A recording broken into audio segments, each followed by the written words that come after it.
Good evening, everybody in Chiefs Kingdom. This is Matt Derrick with Chiefs Digest, here for the live Q&A on Tuesday night. So hoping everybody is having a good night and can join us to talk about OTAs, anything else that's on your mind. Where in the world is Carmen Sandiego? No, wait, Travis Kelce. Anything that's on your mind, as always. Okay, we talk about the Chiefs, but you want to talk about other things? You ask away. I won't run away. I mean, there's always a chance you're going to ask me something that I'm not going to answer, but I try to make it an ask me anything. And it can always be an opportunity to hit the like button for Brian, uh, who I don't know personally, but love dearly. I just wanted to make that very, very clear. Since Brian thinks that I hate him for some reason, I don't. You're even a moderator, Brian. So I just remind you, you have great power over here. And hooray, hooray! It is Q&A day. Zulu is here. I mean, we're ready. And I don't know what all those emojis mean, Brian, but I am here for all of them. Anything that's on your mind, fire away. I don't really have a whole lot to pontificate for at the top of the show tonight. We'll just roll and see what happens, see if there's any surprises that come up along the way. Fire away with your questions. As always, anybody's got a super chat in mind, wants to do that, you always move to the top of the line. Yes, listen to Every 41 is the mic on Spotify. Absolutely, Marty. Great to hear that. I appreciate that. Glad to have you part of the team here. And Jesus, I promise I am still working on, and some of it's been laziness. Some of it's just there's a few things that I got to figure out. There's a few things that have been in flux lately. So, wish I could say more than that, but let's just say that we're seeing what's going to happen. I don't want to put a whole lot of work into doing something that might not have to come to be or has to be done a little bit differently and change. So that's just my little short, long way, my complicated answer of saying, Jesus, a podcast version of everything from the Chiefs Digest channel, not just 41 of the mic, working on that. So hopefully, Jesus, one day you will be able to get 41 the Chiefs Digest lives on the Q&As on Spotify and wherever you get podcasts as well. So we will work on that. Like I said, I can't think of anything else off the top of my mind, so I'm just going to let you all choose the topics tonight and see where we go. Looks like Zulu is first in line. How does Jaden Hicks look? Is he a bad A? I don't want to get bleeped by YouTube. I don't know what does bleep YouTube these days, but I don't want to incur the wrath of YouTube, Zulu. But how does Jaden Hicks look? I mean, I've liked what I have seen. You can't tell everything once again until the pads come on, as we all know, as Nick will tell us, correctly so. But I like what I've seen so far. I feel like he's looked pretty good. Like the defense, the first team defense overall has looked pretty good as far as its positioning goes and communication goes, and that's what's going to be I think the real key for this group.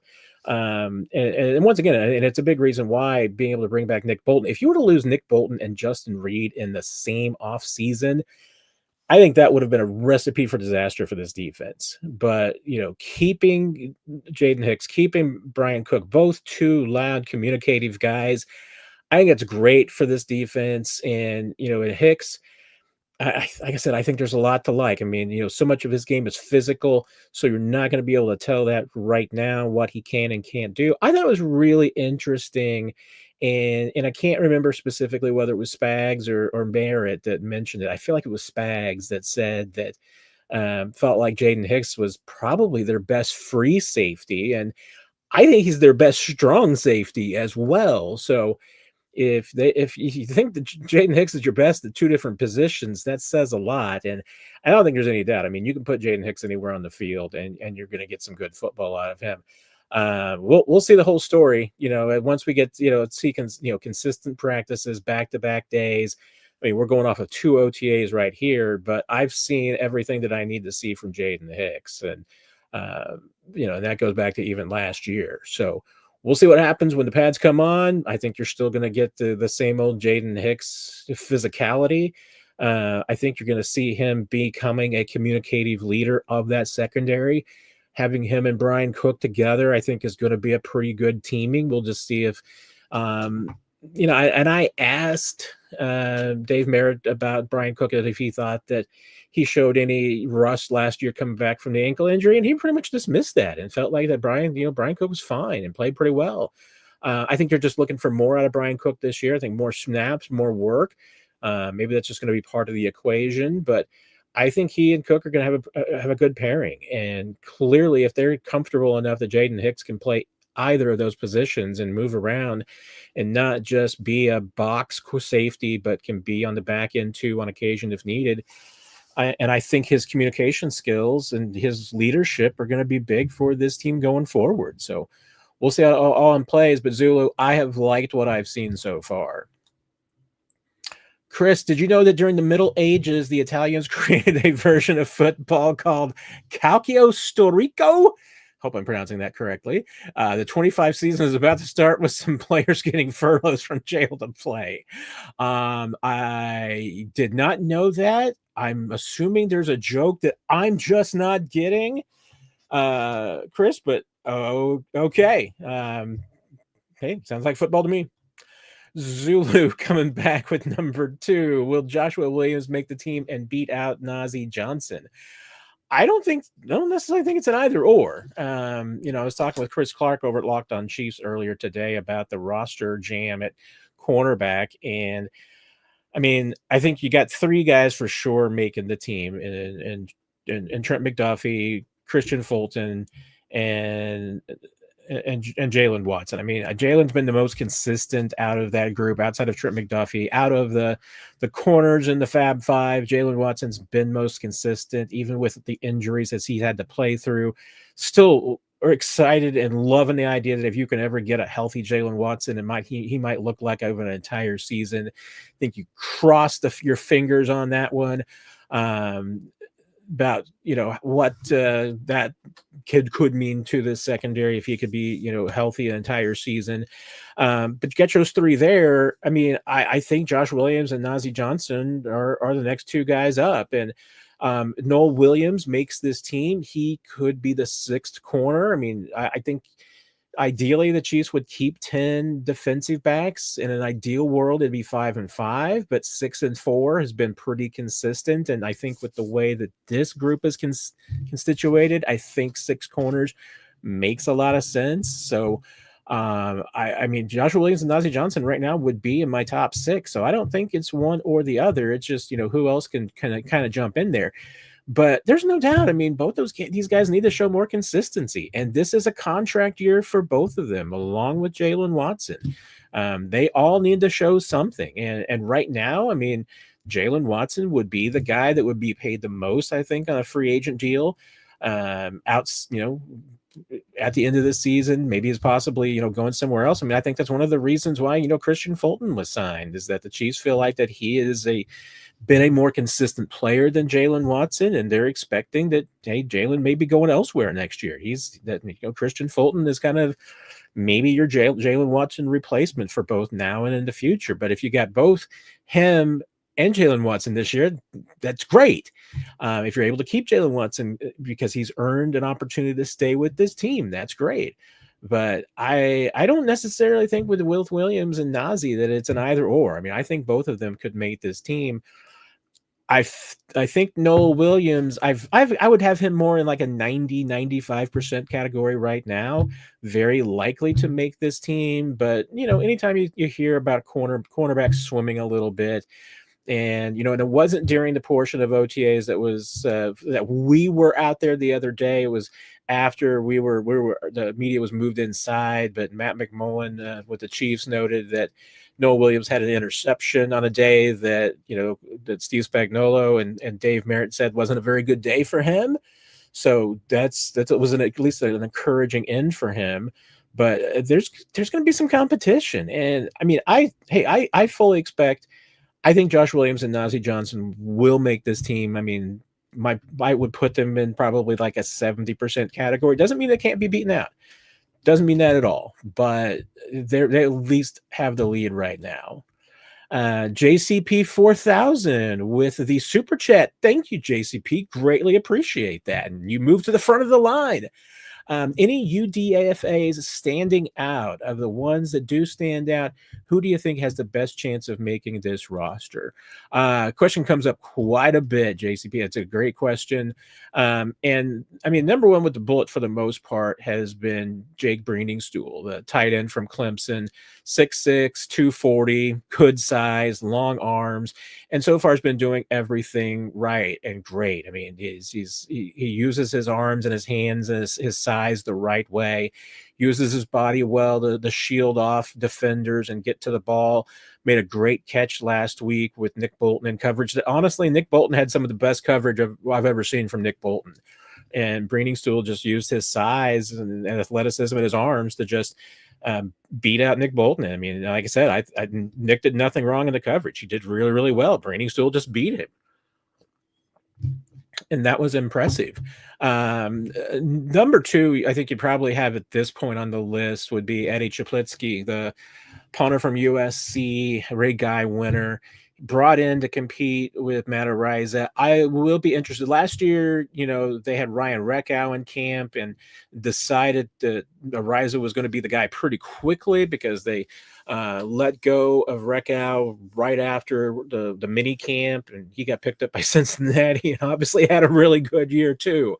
They brought in the competition because they want Araiza to be sharper this year. They want him to be better on directional kicks, want him to be better on touch kicks, being able to place the ball inside the 20. He had good moments last year, but it wasn't as consistent as they wanted.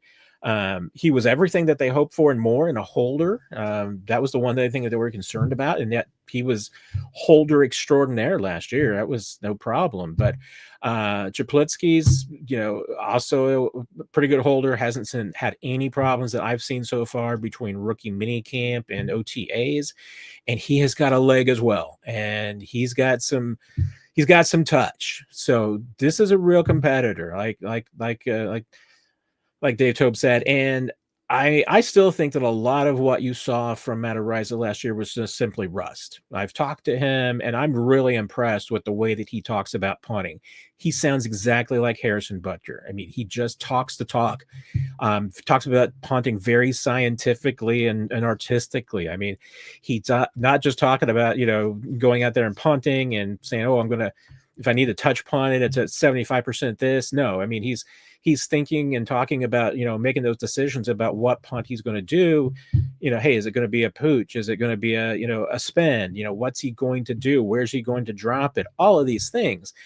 He's a thinker. I mean, there's no doubt about it. I mean, he's a very intellectual punter. He's a smart guy. He gets all of that. And I think he's only learned more from Dave Tobe. I just think that the 2 years that he was out of competitive punting, there was some rust. So, hey, having competition in for him is not a bad thing. So I don't think there's anything wrong with having competition. I'll be interested if this goes into training camp, which it absolutely could. Now, if the Chiefs feel like Araiza has learned what he needs to and that the competition's been good, maybe Chaplitsky's gone after the mini camp. I am thinking at this point that it could go into training camp, and there's nothing says that Chaplitsky can't win it. So he could very well win that punting job. So I think I would put him on the list as well. Then you get into, hey, guys that are, I think have good chances to compete, but they need some help. I mean, I don't think it's necessarily going to be them alone that can win jobs. They're going to need some help from maybe some guys just taking a step back or not pushing. And some of them, I look at it and think, okay, these guys are destined for the practice squad. I mean, there's some guys that just might not even make the team, but I'm like, hey, these are players who are on the cusp of either competing for the 53 or I just feel like are guaranteed for the practice squad unless another team takes a shot at them. Some of those guys, the receivers, Elijah Badger, the kid from Florida, I think is certainly one of those. I think it's too much for him, and I'll bring in Magdalena in the conversation there, Jimmy Holiday. I think the odds are just too stacked for all three of those guys. Delina is a smaller guy, the kid from Fresno State, but he's got a lot. I mean, he's a lot like the Nico Remigio. I mean, he is built pretty well. He's got some strength. Maybe he can work his way into the return specialist conversation. We haven't really seen that from him yet. I think as a receiver, Delina might be more skilled than Remigio is as a receiver. Remigio is definitely more skilled as a returner, so that's why Remigio is going to have a better shot just because of winning that kick and that punt return job. But Delina's got some good ball skills and good route running, good speed across the board. Jimmy Holiday is your future Jody Fortson type candidate. I mean, came in on a minicamp tryout, won a roster spot, still sticking around. That's impressive. All three of those guys have a chance, but I think practice squad's their most likely position because I just think it's going to be too tough to crack that receiver room. Chiefs do well finding offensive line undrafted. The guys to watch this year, Essapool as a tackle candidate, and Dalton Cooper from Oklahoma State. They've moved him inside the guard, so a big guy, 6'7", 315. Both those guys have big size, but Poole, they feel like can hold out a tackle. He's going to be kind of the Ethan Driscoll of this year, so that's probably the roster position that he's competing for. Dalton Cooper probably more in that competition with CJ Hansen for maybe a last spot at that guard. Maybe he pushes Hunter Norzad too. I mean, the Chiefs do like him, and I'm pretty high on Norzad. I just think there's a little bit of a gap there. We'll see what happens, like we say, when the pads come on, but we'll see what happens there. Linebacker Brandon George, really like from Pittsburgh, good size, good physicality. I want to see with him with what the pads come on. Penn State kid Keziah Izzard, a defensive tackle, looks the part, and the fact that defensive tackle group is pretty thin and pretty old, I think gives him a chance. I mean, he's going to be competing. I would put into that category with Fabian Lovett, as far as just who can kind of be a young guy to stick out. Maybe once again, it's practice squad for one or both of those guys, but he's interesting to me. And probably the last one for me from the undrafted candidates, Major Williams, from the safety from Carson Newman, simply because he's a kind of true free safety, and the Chiefs don't have one of those. I mean, right now, I'd probably say that probably Jaden Hicks and Brian Cook, Major Williams might be your best natural free safety on this roster. So that's why I think that he's got a chance. I mean, we'll see. There's a lot to still go. A lot of football to still be played, and obviously we'll go to training camp, and these guys and some of the guys who are looking well are going to disappear, and some of the guys that you think are impressive won't stand out at all. So, and then some guys are going to all of a sudden jump up and make their presence known with authority. So we'll find out. But I think I've been really impressed with this group, even going back to rookie minicamp, because I think I mentioned it before that excuse me.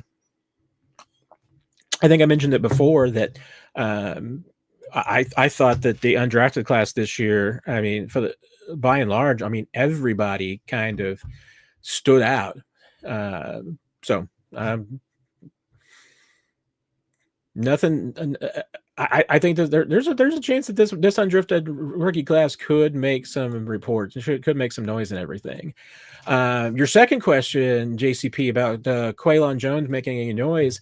He was just in for the rookie minicamp, and that was it. So I didn't think that he particularly stood out.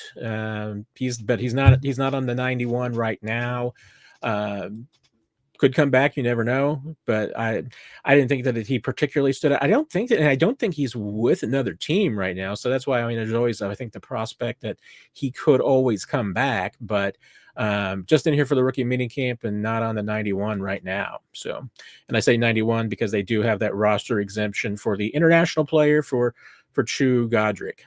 So let's see. I think the next one up was Zulu. How many tight ends will the Chiefs carry on the 53-player roster?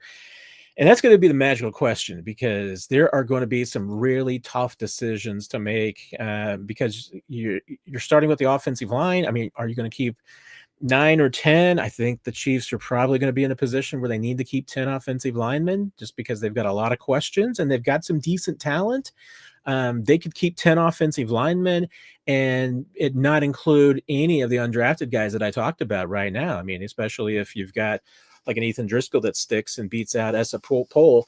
You know, it's a lot there. Now, when it comes to the tight end position in particular, right now you really only have 4 candidates, because I'm leaving out Jared Wiley because he's not practicing, and all evidence and everything that I've heard so far is that Jared Wiley will probably not be ready for the beginning of the season. So I expect that he will start training camp on the PUP list. PUP list seems like where he will start the regular season as well. So that would keep him out of the beginning of the year. And when he most likely would be cleared to really come back to football activities would probably be at the end of the first quarter of the season, maybe around week 4, week 5. So the beginning of October, maybe end of September, if all things go well. If you're able to get him back and then, have a practice window open up, maybe, week 6 or 7 is a good time for Wiley's possible return. And then you can look at your roster and see where you're at, see where you need him.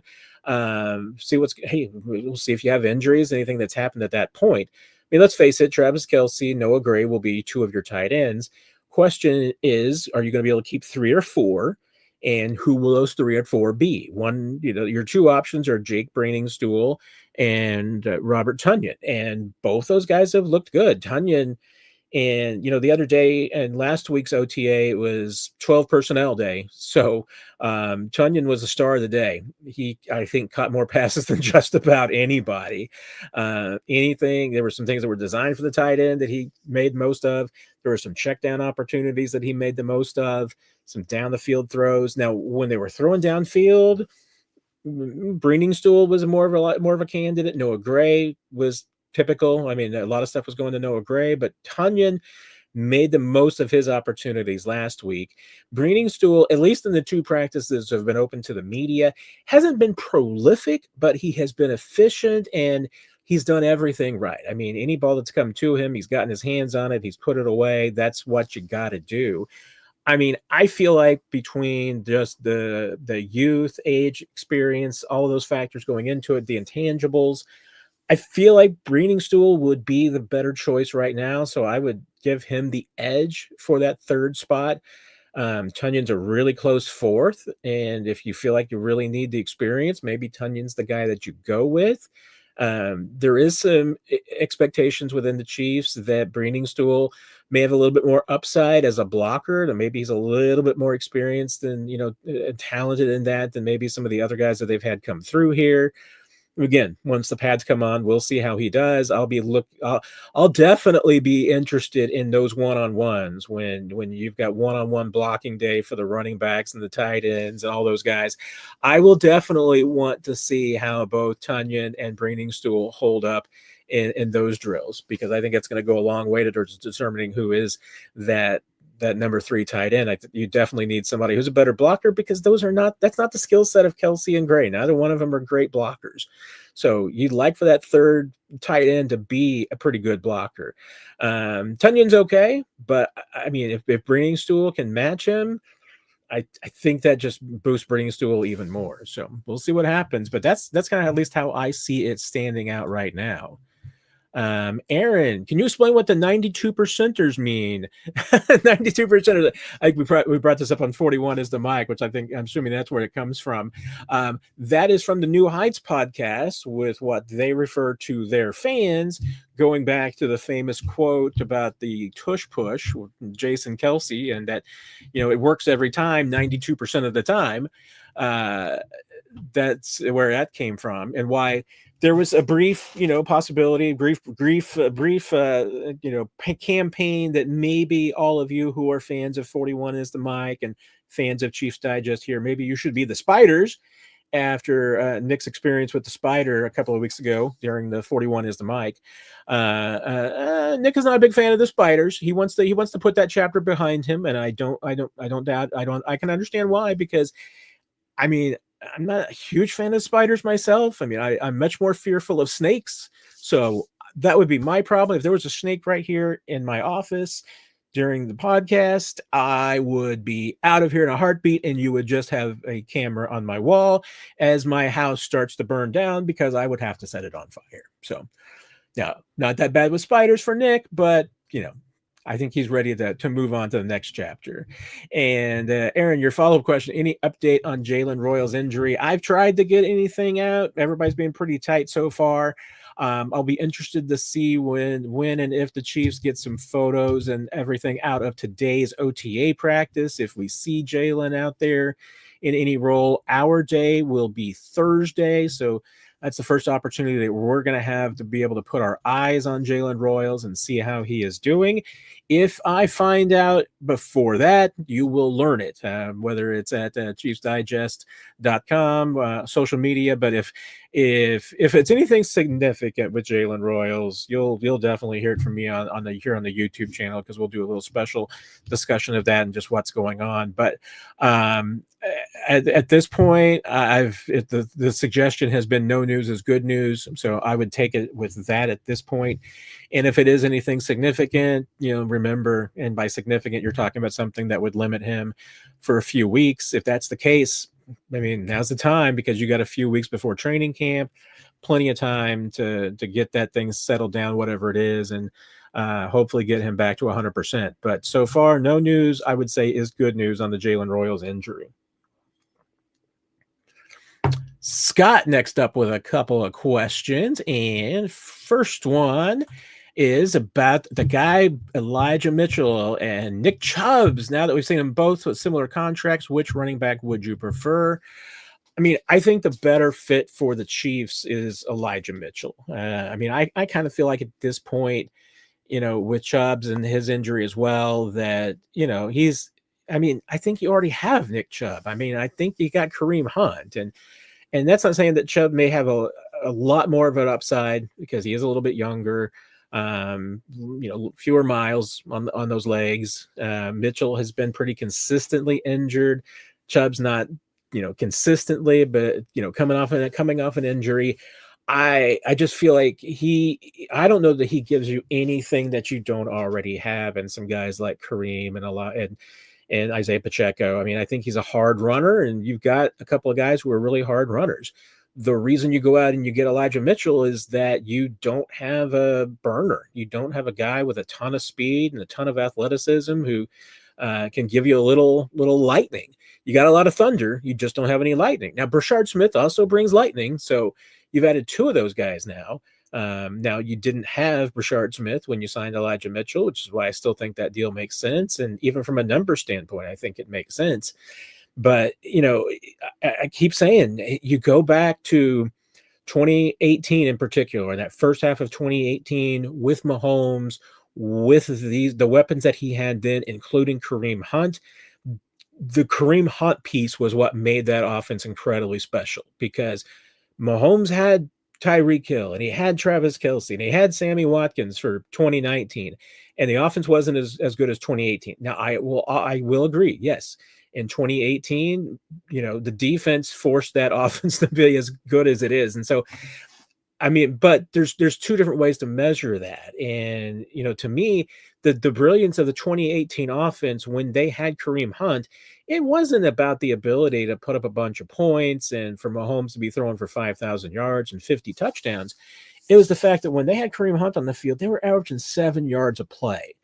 I mean, the only other team in NFL history in the modern era that's gotten anywhere close to 7 yards a play was the Greatest Show on Turf Rams in early 2000s, and just so coincidentally, you had Marshall Faulk in that offense. So let's put it this way: you're not averaging 7 yards a play in an offense unless you've got somebody like Marshall Faulk or Kareem Hunt. I mean, Jamal Charles in his prime would have done that for you too. The Chiefs don't have any of those guys right now. but can you try to cobble together a version of that by having maybe 2 or 3 guys that combine for it, and Elijah Mitchell can kind of add you? Maybe Brashard Smith can also add a little electricity. Yeah, I mean, that's what you're hoping for. Now, I'm not saying the Chiefs are going to go out and average 7 yards a play this year. I mean, I'm not sure that they still have quite all the pieces to make that work, but that's why I think you go for Elijah Mitchell in March, and I think it still makes sense. So I would go with Brett Veach with him. I'm with him on this one. That's why I would say Elijah Mitchell over Nick Chubb for me would be the choice. And question number 2 from Scott: with NIL money as much as it is now, first or second round rookie holdout going to become more common since they're not desperate for money? And that is an interesting question. And, if you look at it, remember right now, there are only 2 second round picks that are signed right now.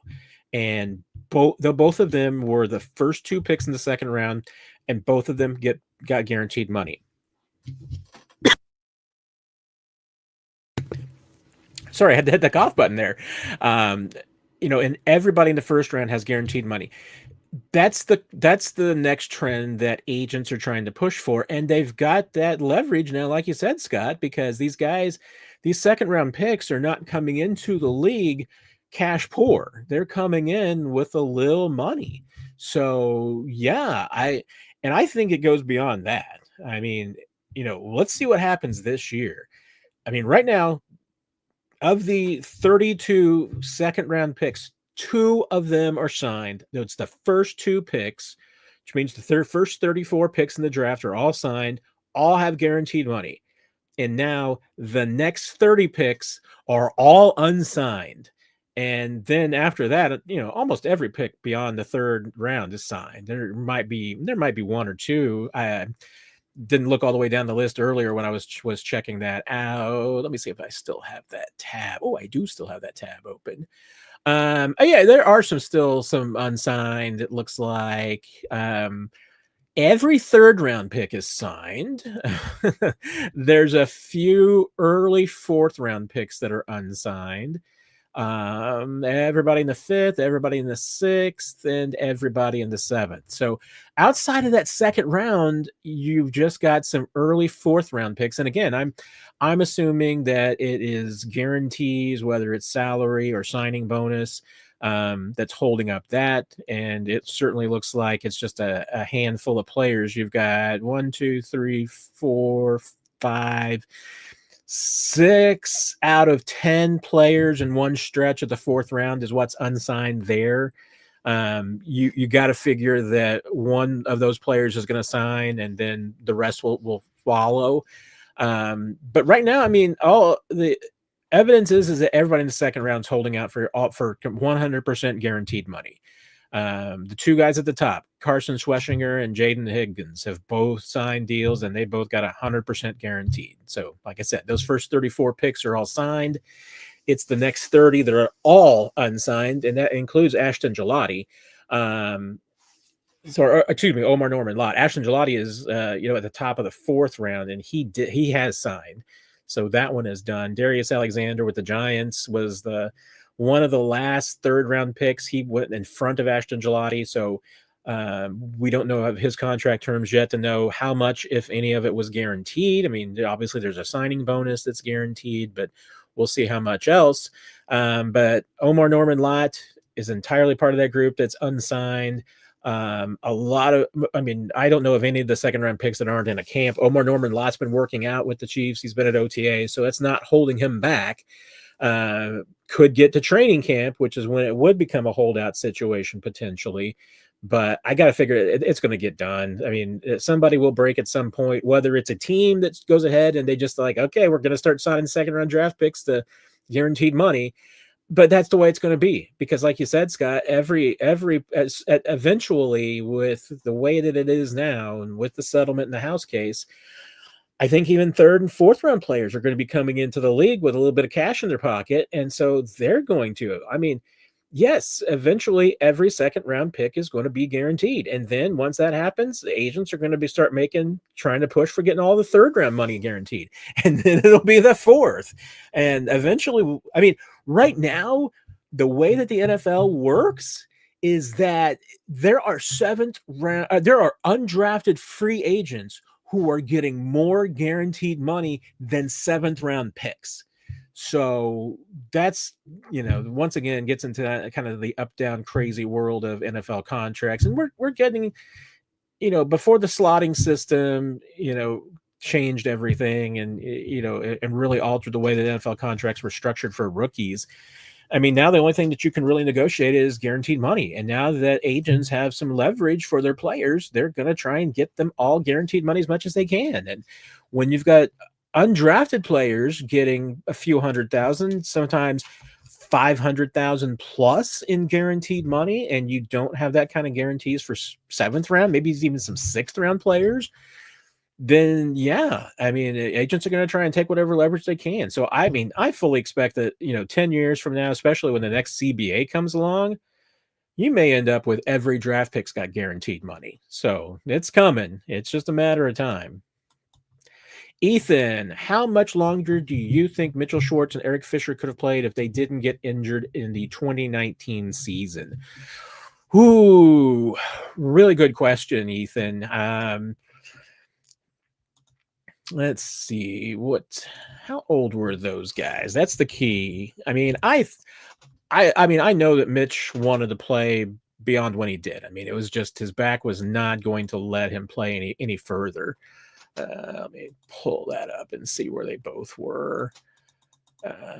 But I remember asking Mitch, when Joe Thomas retired, that if he could see himself retiring as early as he did. And I remember at the time, that not being really anything that, he was considering at that point. Now Fish was 29 and 19, so he was 30 in 2020. I think, it was a 2020 season when both those guys got hurt. So, I guess they were both gone after 2020. It's when Eric didn't retire. I mean, he kept on playing because he was with Indianapolis. Was that it? Where he went next? Gosh, I thought he was. Let's see. I'm looking at this playoff record. I'm looking at his receiving record, and that's why. Yeah, he was with the Colts in 21. I mean, it wouldn't have surprised me if, Fish might have gone another couple of seasons. So I could certainly, and Eric Fisher was always a different kind of cat. So I can't say that Fish would have necessarily played till he was 36 or anything like that, but he was still playing good football. I mean, he was a Pro Bowler the year of that injury. So, I feel like he probably could have played a couple of more seasons. I don't know that he would still be, barring the injury, he would have become a cap casualty when he did, or maybe another year. Maybe they could have worked it out to kind of push the money down the road. But the Chiefs, and Eric's 34 now, and I think from what I hear, just enjoying life up in Michigan. Would not be a surprise if Eric did walk away maybe a little bit earlier than Mitch, because he was just like I said, a different breed of cat, and I don't mean that in a bad way. It's just he was always different breed of cat. Doesn't mean bad. It just just means he was quiet and just a little bit different player than a lot of other guys. Let's see what was. How old was Schwartz in 2020 when he'd been in the league 9 years at that point. So she was 31. I certainly could have, I know he wanted to play longer than that. So 32, 33. And certainly if the Chiefs had some Super Bowl, remember, he was still an all-pro caliber player. He was coming off second team all-pro in 2019. So first team in 2018 was still at the top of his game.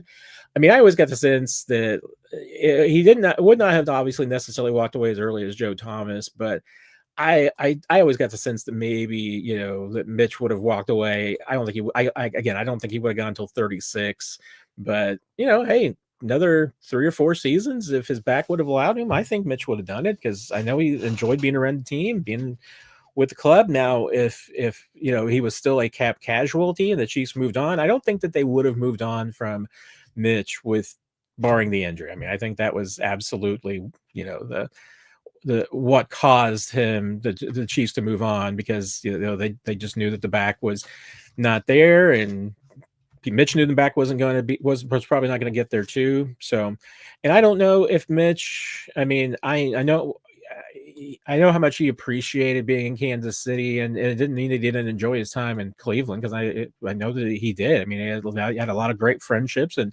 everything there. I mean, I think, hey, if Cleveland was winning or was willing to pay him, he would have stayed in Cleveland. But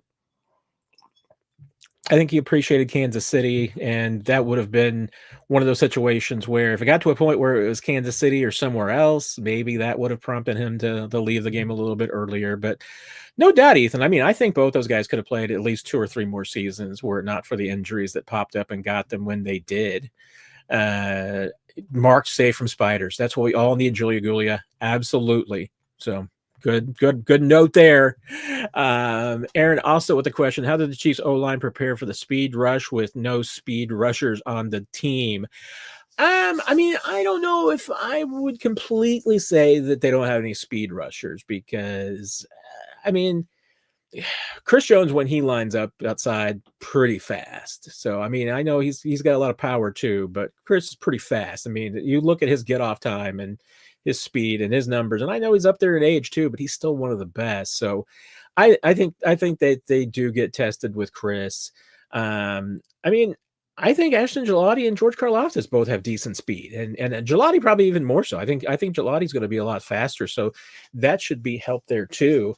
But it's not even, as far as how you prepare for speed rushers, it's not even just 11 on 11s or drills. I mean, there's other things that you do to prepare for that. And I mean, as far as even in individual drills, I mean, you're working on how quickly that you can, your get up off the snap, how quickly you're kicking outside, how quickly your kick step is. I mean, all of that gets measured. I mean, there's sensors in these players. So even in a practice, even in offensive line drills, the teams get data on just how quickly you're getting off the ball and how quickly you're getting to the outside and how quick your first step is, all of these things. So, you don't necessarily have to have a speed rusher that's pushing you. Does it help? Sure. And do you probably get tested in some other ways, as like blitzes and those kind of things? I mean, Steve Spagnuolo is going to throw some things at you that are going to test you in some other ways. And that's obviously one of the benefits of going up against a really good defense overall. Even if, this team doesn't necessarily have right now what you would call an elite edge rusher off the edge. I mean, I think they get tested in other ways. And like I said, I mean, when they're doing third down packages in practice and you're going up against Chris Jones, and Chris is going to go up on the left side, he will move around. He'll do left, he'll do right. There are times when even in one-on-one drills that you're going to end up seeing Chris Jones in practice, and especially early in the season. I mean, that doesn't happen as much during the season. When you're really focusing more on installs and game plans for that week. I mean, you're not really going, you don't have ones versus ones in any really situation during the season. I mean, it's really, you're doing that during training camp and during the off season that you get that experience. But hey, I think you get that a little bit. So I get your point that, maybe the Chiefs don't have that true elite edge rusher, but you've got the data that, hey, if your guys aren't, fast enough in drills, that's when you have to push them. And hey, would it be nice if you had an elite edge rusher or two that could do that, and not just Chris Jones was the only guy that could really push you in those regards? Sure. A lot of other teams don't have that either. So, I mean, having one of those elite guys is pretty rare. So I think every team probably deals with that disadvantage to a certain degree, Aaron, but it doesn't concern me. But to your question, how do they prepare for it? I mean, they push and they measure, and it's like, hey, if you're in drills and your kick step and your first step off the ball and your reaction off the snap and everything, if those are not quick enough, you're going to get drilled on it. I mean, and you're going to end up doing the same, drills over and over and over again to quicken your response time and quicken your ability to get outside. And, probably the only thing the Chiefs have really, I think, maybe failed at, in the last few seasons was that they struggled with making sure that their tackles were lining up correctly and, staying on, lining up on the line and not getting caught in the backfield and illegal formation penalties. That's really the only thing. So, let's see. Alicia, Shamar Stewart's contract interview today made me wonder if Omar Norman Lott's contract had been signed. And like we were talking about earlier, Alicia, nope, it has not. None of that group. And I did not see Shamar Stewart's interview, so I'll have to go check that out later and see. But right now, only 2 guys in that second round are signed. So it's still going on. Ethan, also, whatever happened to LRZ? If I'm not mistaken, isn't he still in Jacksonville? Let me look him up real quick, but I think he is, and I think because I believe he's still there. He's now their. He wasn't initially last year their international designation, but I believe they did designate him that this year. So he's their 91st player and their international player. Obviously, could be kind of the same situation unless they keep him on the 53. They would have to expose him to waivers potentially. But with that international designation, it gives you a lot more control. So. I would expect that he will probably be back with Jacksonville this year. I mean, I can't imagine that if he were to be placed on waivers that the Chiefs would be interested in bringing him back. They're not that they didn't like the kid, but just bouncing back and having another year of development in Kansas City, I don't think they're ready to invest into that. So I would say that I don't think he's coming back to Kansas City, but I think he's still got a chance to stick around Jacksonville because he's got that international designation, which pretty much just guarantees him a practice squad spot in Jacksonville as long as nobody tries to steal him. Aaron, with Kamal Hadden reportedly thriving with the Packers, do you think the Chiefs will be more reluctant to cut draft picks after preseason? And I don't think so, Aaron, because the Chiefs, they have walked on corners before, and I guess probably the last big one. Well, I'm trying to remember. I guess I'm trying to remember. Bo Pete Keys was I think he was a Veach draft pick. I'm trying to remember from the years. I'm actually almost sure because I think he was a COVID draft pick. So I think he would have been 2020 class. So yeah, the Chiefs have walked quickly. Now Bo Pete played for them, and I think they lost him later on waivers. Was the deal there? They also, they had the corner from Notre Dame that they cut. That might have been a Dorsey pick that the Chiefs cut.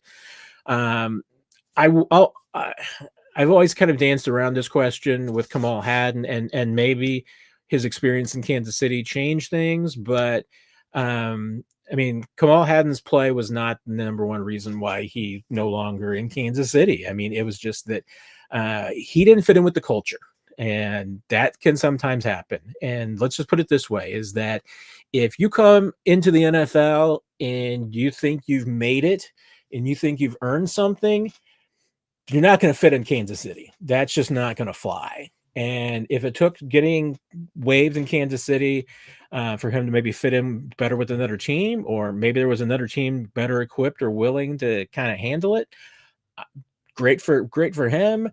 But and it was very interesting because hey, Kamal Hadden was before NIL, so I'm not going to throw him into that conversation. But when Dave Merritt was talking about, and I guess not technically before NIL, I don't know how much, if any, money that Kamal Hadden made in NIL, though, before he came to the NFL.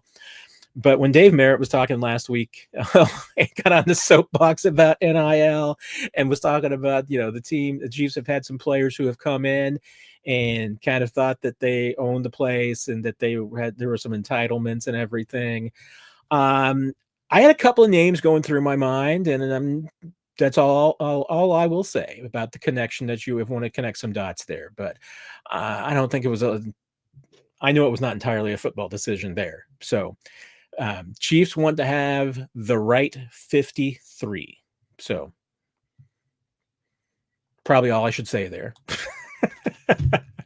Alex, so if the NFL is still rigged, is the NFL still rigged, or is that not a thing anymore since the Chiefs lost? I think since the Chiefs lost, it's no longer rigged, Alex. So it's all good. Chiefs win this year, probably going to be rigged again. So there's that.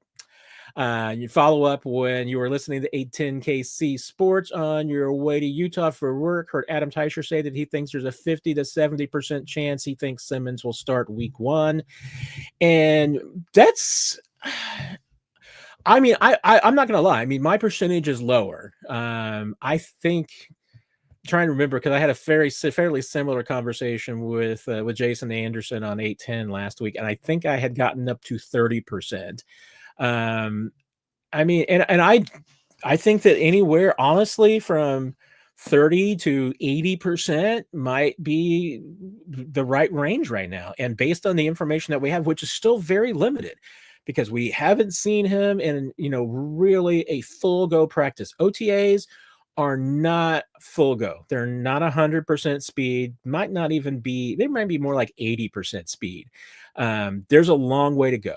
So, certainly it is a huge, great sign that he is out there right now in 11 on 11, because that's the next step in the progress. And there was distinctly an up chance that he wasn't going to be at this point. But you got to get to camp. You got to be doing it every single day. You got to be doing it in pads. You got to be doing it every single day. You got to do it in a preseason game. And you got and not only doing it, but showing that you're significantly better. And I think that certainly from the Chiefs' experience last year, I mean, they're not talking about putting any brakes on Josh Simmons because of what happened last year. But I don't think there's any doubt that Jalen Moore is here because they don't want to do what they did last year and push someone who wasn't ready into that role before it's their time. So that's why I continue to say the Chiefs, their dream scenario would be Jalen Moore starts at left tackle. He is good enough that you keep him there all year.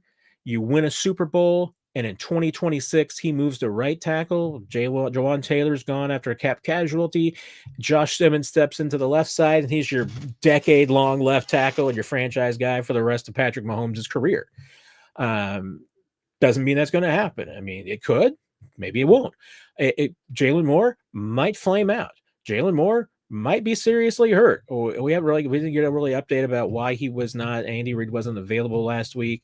Even when he is available on Thursday this week, if Jalen Moore's not practicing, he doesn't like to talk about injuries during this time of year. We might be able to force him into that during the mandatory minicamp when it's no longer voluntary.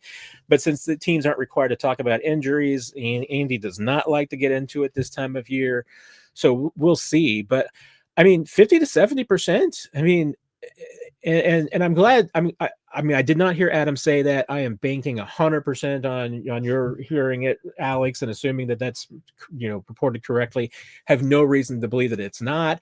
I got a little bit. I thought that Adam's words got twisted a couple of weeks ago when he was just handicapping it, and he said that he thought that Josh Simmons might be the starter in week 1, and I thought that got kind of twisted into the Chiefs are saying he's going to be starting in week 1, and that's not even close to the truth. I mean, I think Adam's there saying a 50-70% chance. He's saying, hey, I think there's better than not chance that Josh Simmons is starting. And 50-50, I mean, that's still wide open. I think that the Chiefs are hoping that Josh Simmons is good enough that he could be starting in week 1. But I get the sense they do not want to go down the road that they went through last year. They do not want to start a guy as a rookie in year 1, see him struggle, and then have to pull him out and go with somebody else. They would much rather go with Jalen Moore holding that position as long as he's good enough to hold it. I mean, unless Josh Simmons just absolutely shows you that he is the better left tackle beyond a shadow of a doubt and that he is fully recovered from the injury, there is absolutely no reason not to start with Jalen Moore and to go with him. And if he struggles, hey, then Josh Simmons should just be all that more ready with the rest and the recovery and the rehab that he's continuing to do. So I'm just a little lower than Alex, Alex than Adam is. Like I said, I'm in like a 30 to 40%. It's probably not terribly different from being 50 to 70%, but I think, like I said, I think if you're in that 30 to 80% range right now, that's where I think anybody and everybody probably should be. So, Luttrell, which players are you most excited to watch this year on offense and defense? Sure, maybe even a special teams guy. I mean, I'll say one guy that came up already earlier tonight, Jaden Hicks. I truly want to see what Jaden Hicks is going to be able to do in a full-time role. I'm also hoping that a little bit of Brian Cook's problems last year was just that, hey, maybe there wasn't a complete trust in that ankle and he just needed a full year to knock off the rust from that surgery a little bit. Because I didn't think that the Brian Cook that we saw last year was the Brian Cook that we saw in college and the Brian Cook that even we saw as a rookie. I think there was just a little bit that was off last year. So I really want to see Brian Cook, playing at back to 110%, going through a wall speed. Jaden Hicks plays like that too. So that's why I really want to see those two guys. I'm excited to see Brashard Smith. I want to see what he can do. I'll be honest. I don't want to see it in a regular season game. Don't get me wrong, but I would like to see Gardner Minshew. I want to see what he can do with, I'll be really watching him when he comes into the preseason and even during training camp, because he's got a live arm and I think he fits this offense really, really well. So I kind of want to see what kind of noise that he can make, because I think if the Chiefs had to play a game without Mahomes, and we know, hey, when it's mattered, it's not just been week 18, when the Chiefs have had to play some backups, hey, they've done better than survive. I mean, they've been okay. And Gardner Minshew's not going to beat up Patrick Mahomes. Not saying that. I just want to see what he can do. I think he's just got some live skills out there that I want to see. I definitely. That's another thing. I mean, part of it goes into just hoping that Rashee Rice is 100% healthy, because I badly want to see this offense with those three guys, with Hollywood, with Rashee, and Xavier Worthy on the field, with Travis Kelce, check your pick at a running back. But I mean, I kind of want to see Brashard Smith. I mean, that's the guy that with the speed and the make a miss ability. I want to see some plays where those five guys are out there, because maybe Brashard's not going to be ready. Maybe he's still got some time, and maybe he won't be on offense as much. I think he's going to force his way to be on to the active roster, because I think he's going to be on special teams. And I tell you what, I'm also kind of looking forward to just special teams and period this year, Luttrell, because everybody seems to be feeling like that the change with moving the touchback from the 30 to the 35, that you're going to turn kickoff returns into what they were hoping they were getting last year, which is that every kick is going to get returned. Now, one thing I think is going to happen is that a lot of kicks are going to be, excuse me, I had to go to the sneeze button that time. I think a lot of kickoffs are going to be turned into what we thought was going to happen last year, which is that teams are going to try and put the ball on the ground. I don't think you're going to get very many, and maybe some teams will be different. So maybe some teams will be this way. I do not think that the Chiefs are going to be a team that's going to be just have Harrison Butker put the ball on the one that a guy can catch and run and just try and cover every single kick. I think the Chiefs are going to want to do what they tested out last year in training camp and what they tried in, OTAs, and then kind of abandoned when everybody around the league decided, nope, it's safer. Either you kick a touchback or you just put the ball on the goal line, and force teams to make a decision about whether they want the ball at the 30 or they want to make a return. I think you're going to see a lot more teams try to put the ball in the landing zone on the ground, because you put the ball in the landing zone on the ground, then you got the possibility, if the ball hits a landing zone between the goal line and the 20 and goes into the end zone, that touchback is to the 20. Now, teams can always still bring it out, and maybe a lot of teams will, because they don't want the touchback at the 20. They're thinking of, hey, even if you bring it out of the end zone on a bounce, you're going to be a better starting position than the 20. But you put kickoffs on the ground in the landing zone between the 0 and the 20, and anything can happen. It's not a round ball for a reason. I mean, you put the ball on the ground, crazy stuff happens. So that's what I'm hoping for, is that we get what we were expecting last year, that it was still going to be, an exciting play, and not just in, turning into every kick was either a kickoff, a touchback, or a return to the 29. I mean, that's kind of what it became last year. So hopefully it won't do that. Hopefully it becomes a more exciting play.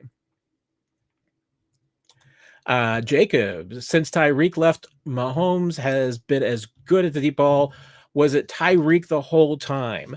I don't think so. And here's a really, big piece of it, Jacob, because I remember, Nate Taylor and I, we sit pretty close. Nate sits a couple of seats down from me, but during the Tyreek Hill days, we would, anytime that there was a single high safety, we just look at each other and just, and eventually we could just give each other a look that just meant single high. What's happening here? This ball's going to Tyreek. Teams have not been playing single high against Mahomes since Tyreek left. I mean, they learned their lessons. I mean, and that's one of the things that, I mean, the Chiefs are, I don't know. I mean, I get it. I'm a little confused by a little bit of what Mahomes has said, and may a little bit about what kind of Reed and Nagy have even implied as well. But Mahomes kind of said it, is that this year he wants to throw the ball deep to set up the short and intermediate game. And maybe specifically the short game. He wants to be able to throw the ball deep so that defenses are now looking deep, so that it opens up things underneath, so that when he's throwing the ball short, that these guys with speed have room to run. The playmakers in space have got rooms to make plays, and it's not just like, he's throwing the ball 3 yards down the line, 3 yards past the line of scrimmage, and there's somebody on you and you don't get any yards after the catch. I mean, it's counterintuitive. Usually what you're doing is that you're throwing the ball short and you're running. And in the Chiefs case, I mean, let's face it, the short passing game is an extension of the run game. I mean, that's just what it is. It's always been that way. I mean, that's how Andy Reid visualizes it. It's just that, short passes, screen passes, passes just beyond the line of scrimmage, bubble screen passes, anything like this, tunnel screens, anything of that nature. That to Andy Reid is an extension of the run game. So, normally you run to set up the pass, and you're talking about specifically, you do that to set up the deep ball. Now, Chiefs are talking about this year doing the opposite, which is taking the deep shots and hoping that opens up things underneath. Because let's face it. I mean, the Chiefs, they're not paying Patrick Mahomes to throw the ball at, 4 yards depth of target. And no, that's a little bit of an exaggeration, but they don't have Mahomes so they can just have a short passing game and nothing else. They got him there so that he can make those big plays. But it's not even just the deep ball. It's like sometimes the intermediate routes. I mean, sometimes you just need to be able to hit a guy for 25 yards on the sidelines. I mean, you need those kinds of plays. And I don't think that was Tyreek the entire time, because remember, year after Tyreek left, I mean, in 2023, this was the number one offense in the NFL. So, and they didn't have as many deep balls that year as they did with Tyreek. So Tyreek had a little bit to do with it.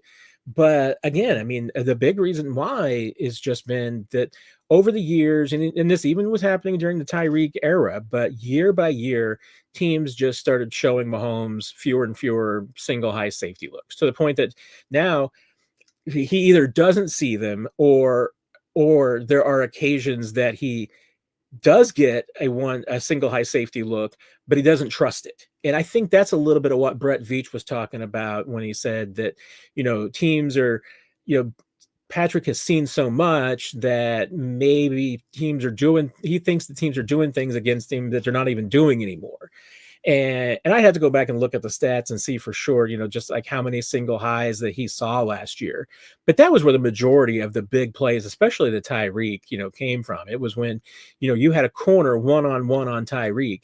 Now you had other guys. I mean, occasionally you'd have a single high and it'd be a one-on-one for Demarcus Robinson or Sammy Watkins. I mean, it wasn't just Tyreek. And that's where I think that there's the other part of it. I mean, like I said, Tyreek's a part. There's no doubt. But the fact that you've got teams that had teams that just continually played more and more two deep safeties, more and more, 4 rushers, 7 guys dropping back. I mean, it's all been, about trying to force Mahomes to eat his vegetables, to just throw the ball short. And last year he did it. And he did it too much. And the reason why he did it was because he had no receivers last year. I mean, the injuries just decimated everything. If his receiving core is healthy this year, that's where I just have the optimism that he can get a lot more done this season than he did last year, because if everybody's healthy, he should, I think, have his best receiving core than he's probably had since at least 2020. So I don't think it was all Tyreek. I think there's a lot that went into it. Tyreek, was he an important part of it? Sure.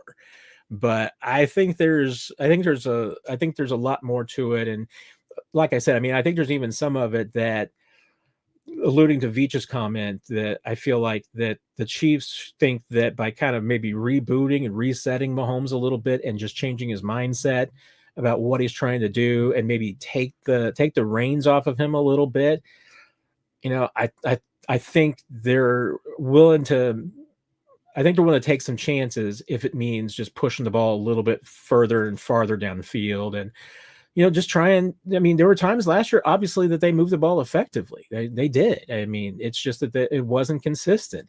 I still think the consistency had a lot to do with lack of receivers and lack of protection. If he can get both of those things and he can hit some deep balls, good things are going to happen. Justin, think they could move on from Wanye for Poole? I mean, it's possible. I think as long as Wanye can take a step forward, Wanye played well for a stretch last year, and then it just seemed like things kind of started snowballing, especially there at the end when he got pulled.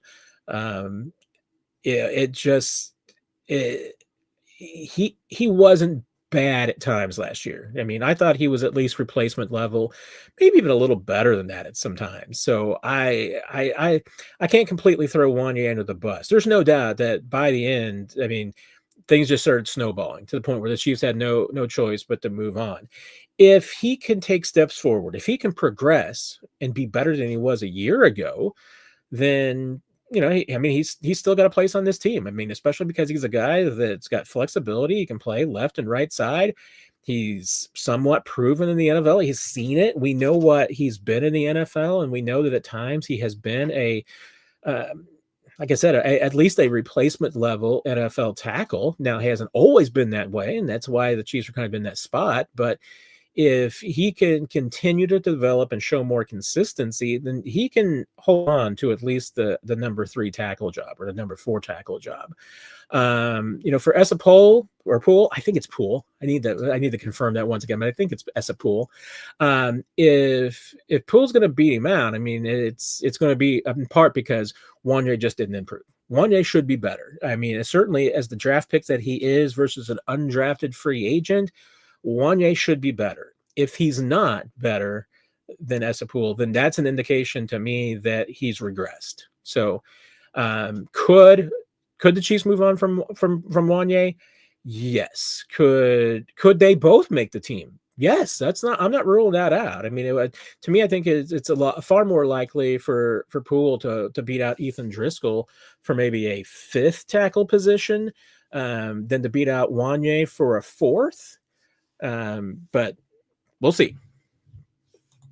JCP, hit the like button. I appreciate that. Thank you very much.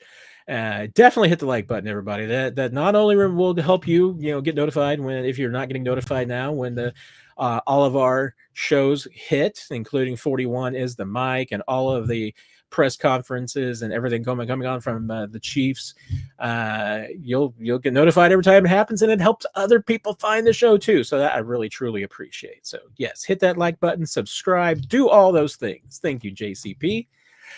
Justin, thoughts on Izzard? I mean, tomorrow, about the best thing I can say at this point is that, I mean, he looks the part. And we're talking about Keziah Izzard, a defensive tackle from Penn State. I'm trying to talk fast to get through questions, and now I'm talking too fast and I'm not making any sense. He looks the part. We're not going to know until the pads come on for defensive tackle. That's when you learn everything. Right now, I mean, he would be in what I would describe as like the third group of defensive tackles. You've got, I would say, what I consider the starters, which I think right now would be Chris Jones and Omar Norman Lott. Doesn't mean that, you know, a Mike Pennell or Jerry Tillery might not draw a random start in certain packages against certain teams. But I think like the two guys who are going to play the most snaps are going to be Chris Jones and Omar Norman Lott. Then Pennell and Tillery would be in that next group. It's, you know, hey, they're the veterans. You know what you've got.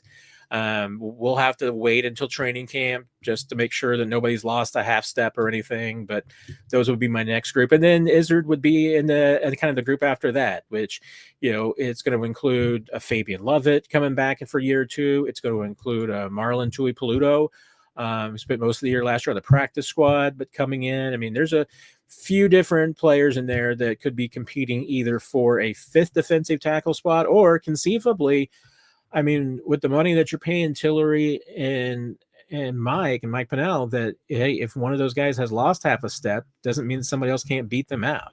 But Izzard right now would absolutely be a candidate for me for the practice squad at minimum. But we're going to have to wait until the pads come on, see for sure. But so far, like I said, I mean, look at the part is about the best thing I can say for you if you are an offensive or defensive lineman and during OTAs.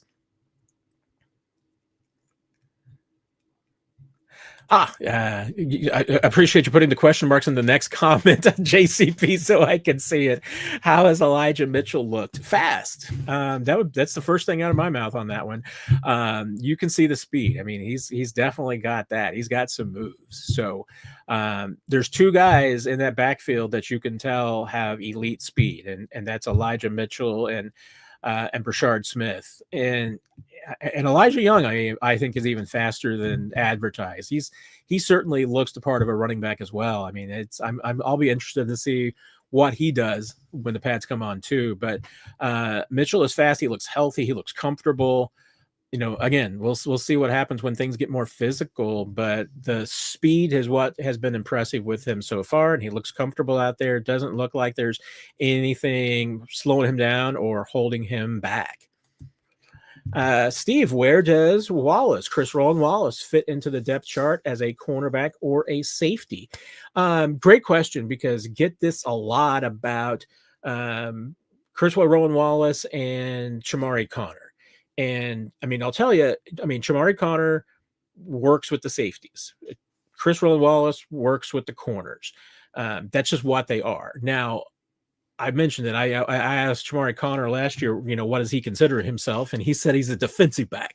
And maybe Chris Roland Wallace will say the same thing. Maybe he just considers himself a defensive back. Wallace, I mean, when he's going to end up looking like a safety, it's going to be when he's playing the nickel and, you know, maybe they're playing some zone and he's just playing off coverage.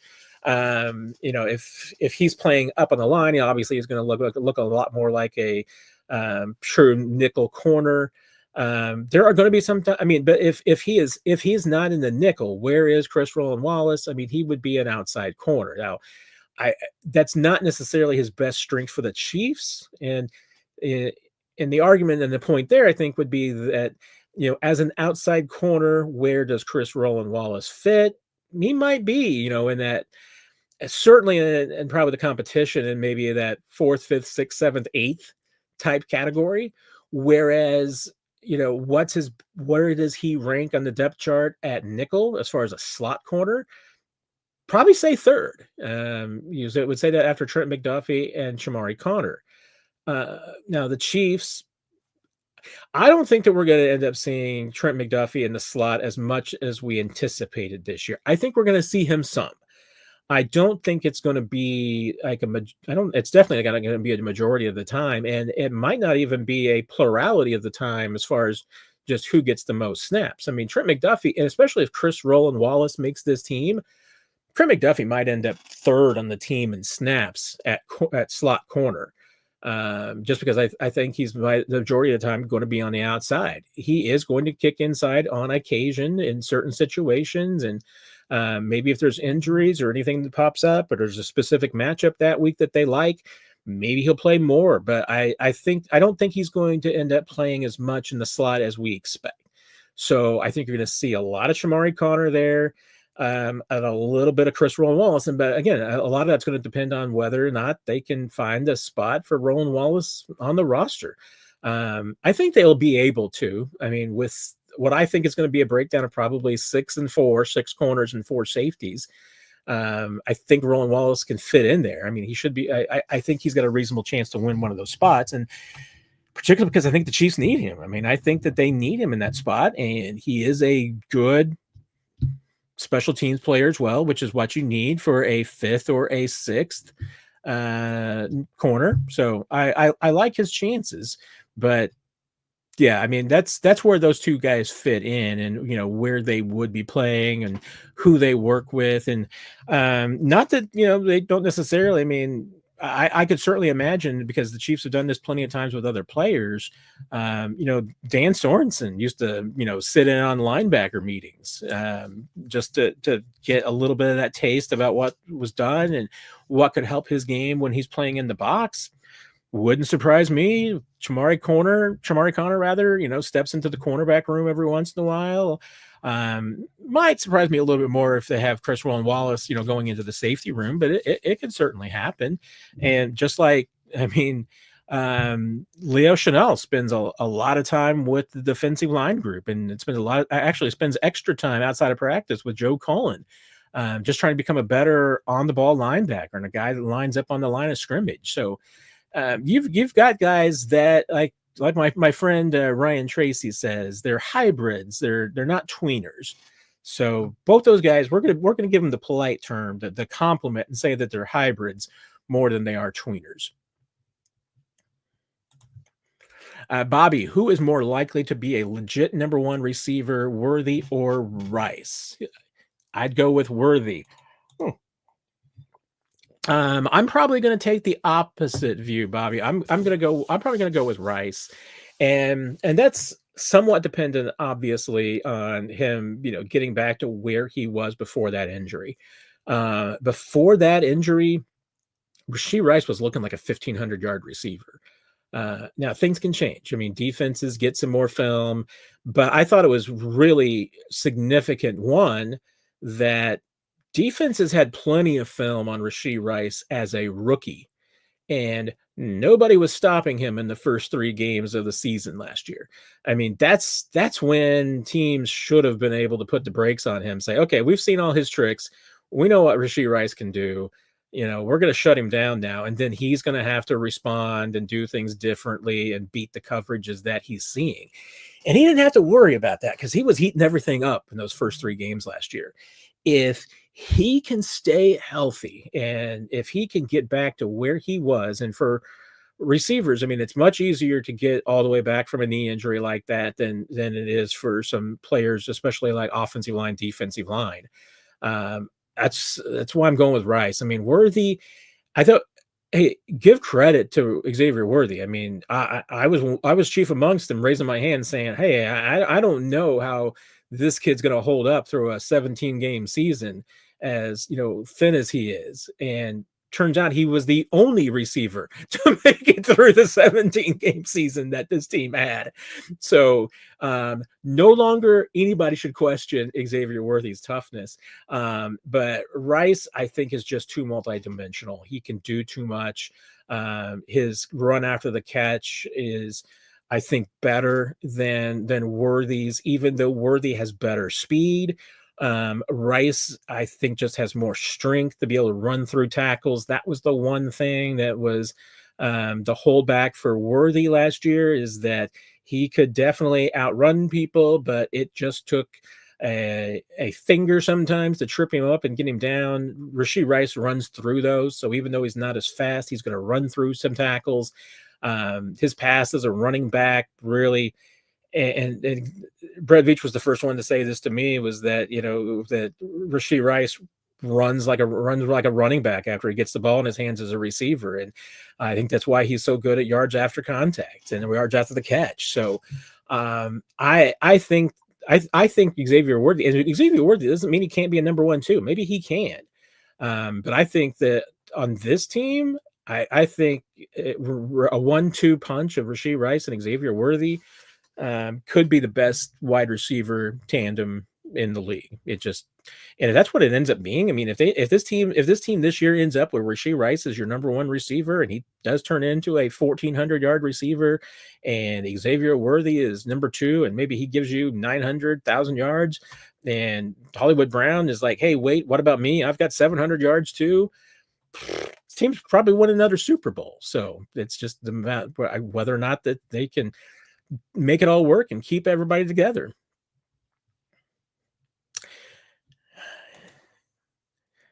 Yeah,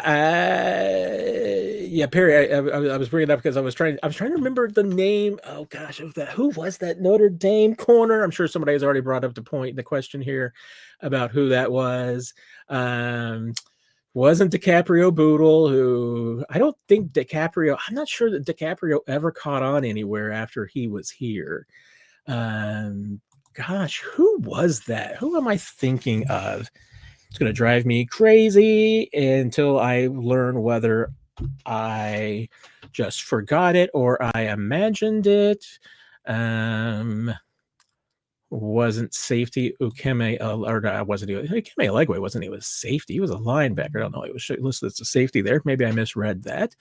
Wasn't that class? Was it the 19 class? Am I imagining things? Maybe he didn't even go to Notre Dame. I mean, that could be the other part of my problem. Maybe it was longer ago than I think. Was it 16? Kavari Russell, thank you very much. Oh my gosh, that was driving me crazy. Yeah, Kavari was the one that went to the Bengals, bounced around Green Bay, New Orleans. I mean, he didn't play significant. I mean, 23 games, 1 start. So I don't know if that was necessarily a huge miss on the Chiefs' part, but he did not make the team as a rookie and moved on. So Kavari Russell, thank you very much for helping me to remember that. Alex, will Minshew push Mahomes back to the screw it? I got a fast guy down there somewhere. Proceeds to throw a bazooka. Hat tip to Aaron Ladd for that question. And appreciate the cleaning up the language, Alex. Thank you very much. I mean, I've asked this question to a few people, and no one's really given me the answer that I have expected. But I'm in this camp, Alex, that I do think that Gardner Minshew is going to play a little bit of a role in making Mahomes a bit more of a gunslinger, because I'm 100% convinced. Maybe I shouldn't even say 100. Maybe I should only say 99%, because you never say never, never say always. But I'm fairly convinced that most of the quarterbacks that the Chiefs have had in that quarterback room over the years with Mahomes have probably been on the side of teaching him to be more protective of the football and to be more careful, to be the questioning, in the film room. If Mahomes is taking a shot downfield, being the voice saying, you know what, you had a guy here open for a first down. And that probably did and has made Mahomes a better quarterback. I mean, I feel like that's absolutely a distinct possibility. So I don't think there's anything wrong with that. And I'm saying this because I'm looking at my phone, having just received a tweet that I guess it sounds like that Patrick Mahomes is he has CAG's fever apparently. out at the he's out at the game on the first row, watching Jack Caglione play. So I don't think there's anything that's surprising any of us about that. But I think that it's good that I think Gardner Minshew is going to be the voice saying the exact opposite. That Minshew's more likely to say, "Hey, Patrick, you check down here, you got 5 yards, great." But you could hit this window. You got this guy down open 25 yards downfield. You can put the ball in that window. You can lead him. You had that. Why didn't you take that shot rather than dump it off? I mean, you could have had a touchdown there. Go for that. That might be. I mean, maybe that was part of the grand scheme. I mean, that's what I felt when the Chiefs brought in Minshew, was that they have brought in a guy that's got maybe a little bit more of the mentality and more arm strength than some other backups that he's had, and that might help push him a little bit in the direction that they want to go, and that they do want him to be more aggressive than maybe he was last year. And Minshew's the guy that can absolutely do that. So, Brian asking kind of the same question: should Minshew be allowed to win all the preseason games? Are the Chiefs going to trot captain interception out there again this year? Oladokin is horrible. Brian, I mean, for all the great things that I said about you at the top of the show, I am now going to have to counter some of them, because we do not allow Chris Oladokin slander here on the Chiefs Digest live Q&A. I say that half jokingly. You can say anything you want to. I don't hold it against anybody who has their own opinions, as long as they're reasonable and they're not personal and they're not obscene. We encounter and accept a diversity of opinions here at the Chiefs Digest live Q&A. But no, you can't criticize Chris Oladokin. Hey, remember, Chris has never gotten to play with, I think, anything more than the third team. He might have gotten one drive once with the twos, but he's usually out there in the preseason games with a third team offensive line and running for his life and doing a pretty good job of it, and then throwing to some receivers who are probably not running the right routes. When you get to see Chris Oladokin, get some reps with some people that he's comfortable with, and when you see him at, OTA and, training camp, everything, he's not a bad quarterback. I mean, is he Mahomes? No. Can he beat out Bailey Zappi? I mean, they're kind of sharing snaps a little bit right now, at least in the 2 OTAs that we have seen. And I'm not making any, hey, Chris Oladokin's like 27. I think he's going to be 28 this year. So I'm not making any grand predictions that, hey, Chris Oladokin is a future NFL MVP. I'm just saying, I think he's a good backup quarterback to have around. I mean, he's a good, I think he's been a good third string quarterback. I think he'd actually be a good backup quarterback for some team. He's a smart kid. He works really hard. I mean, I've been covering him since he got to Kansas City, and so I feel like I've gotten to know him a little bit and done a few stories with him. I mean, he's a really outgoing guy. Like I said, I mean, it's I see that guy working in the locker room every single day. I mean, usually in the locker room, most guys, it's a downtime. They might be eating lunch. We know there's been the basketball group, so some guys play basketball, some guys are on the phone or FaceTiming or playing video games. It can be almost anything. I've never seen Chris Oladokin do anything in the locker room other than studying the playbook, and he'll be going through and diagramming plays, or he'll be looking through coverages and watching film, and going down and putting down things about what he would have done in that situation, and quizzing himself. I mean, he's worked really hard. So he is not horrible. He just sometimes has to play with horrible players, which I also shouldn't say, because then I'm just bringing down some other people. But I will be an unabashed Chris Oladokin defender till kingdom come. So I'm not, like I said, I'm not saying Chris Oladokin is going to be your starting quarterback and win an MVP. I'm just saying he's a really good dude to have around as a backup quarterback and does a lot of good stuff for a team. So, and I mean, I think you're going to, I mean, I think you're going to see Minshew probably play a lot more than maybe last year that they had Carson Wentz play. So in the preseason, that the Carson Wentz experiments just didn't quite work out. I feel like that the I think the Gardner Minshew experience is going to work out a lot better. And see, Brian, see, this is why I love you, and I will never be mad at you, even though I think that your Chris Holoday take is horrible. I still forgive you, still respect you, and appreciate you because you do the like and subscribe. So you're never on my bad list, Brian. I promise. Adam, would you sign the cornerback FRP? And I am blanking on F. You're talking about Green Bay's? Oh, from Green Bay. There you go. So you're talking about Jair Alexander.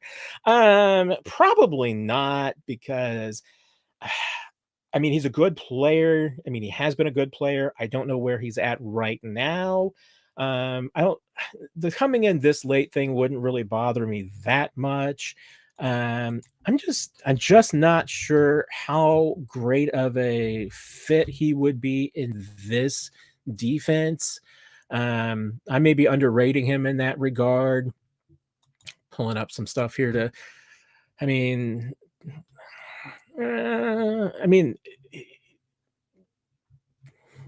looking at some of his metrics and stats and where he's been. I mean, the injuries have been a bigger problem. I mean, last 4 years, he's only been healthy 3 of those years. Numbers have been trending down. I mean, 28, 5'10". I mean, that's not usually, I mean, obviously he's a skilled running back or skilled cornerback. So, I mean, Trent McDuffie's not 6'1" either. So you're not going to hold that against Jair Alexander. I just think that between probably what he will sign for and what he wants money-wise, I don't think that's probably in the Chiefs' ballpark. I mean, I always say you kick the tires, and there wouldn't be any reason not to kick the tires on Jair Alexander.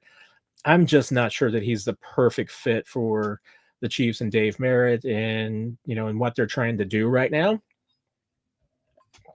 But I could be wrong, and Jair Alexander is going to be a Chief tomorrow. Who knows? I just probably wouldn't go that direction. John, who has impressed at linebacker? Again, I mean, it is difficult to judge the linebackers a little bit because that's a physical position and you can't touch or be physical this time of year.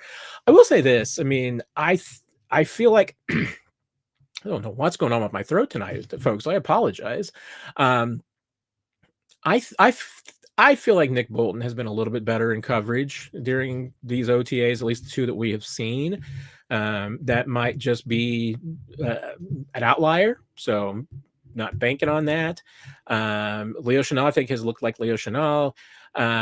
Jeffrey Bassa has, I think, looks like a little bit more to prove than I think that we were expecting maybe on draft day with all the talk about him. Certainly looks like a smart player. I don't think there's any doubt about that. I mean, I think the best thing you can say about players sometimes in those positions is that they look the part. He looks the part. I think that he probably needs a little bit more seasoning on the defensive side. Special teams, I have no doubt. I mean, they're probably going to have him up and running pretty quickly, but I think he's probably needs a little bit more seasoning than people were hoping or talking about, come draft day when the Chiefs really were talking him up.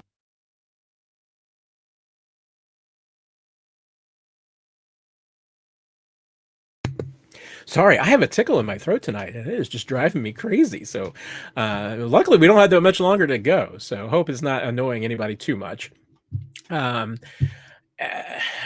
Tranquill, I'm not going to lie. I have maybe some small concerns about, just because I think we saw Drew kind of show maybe a half-step slowness at times last year.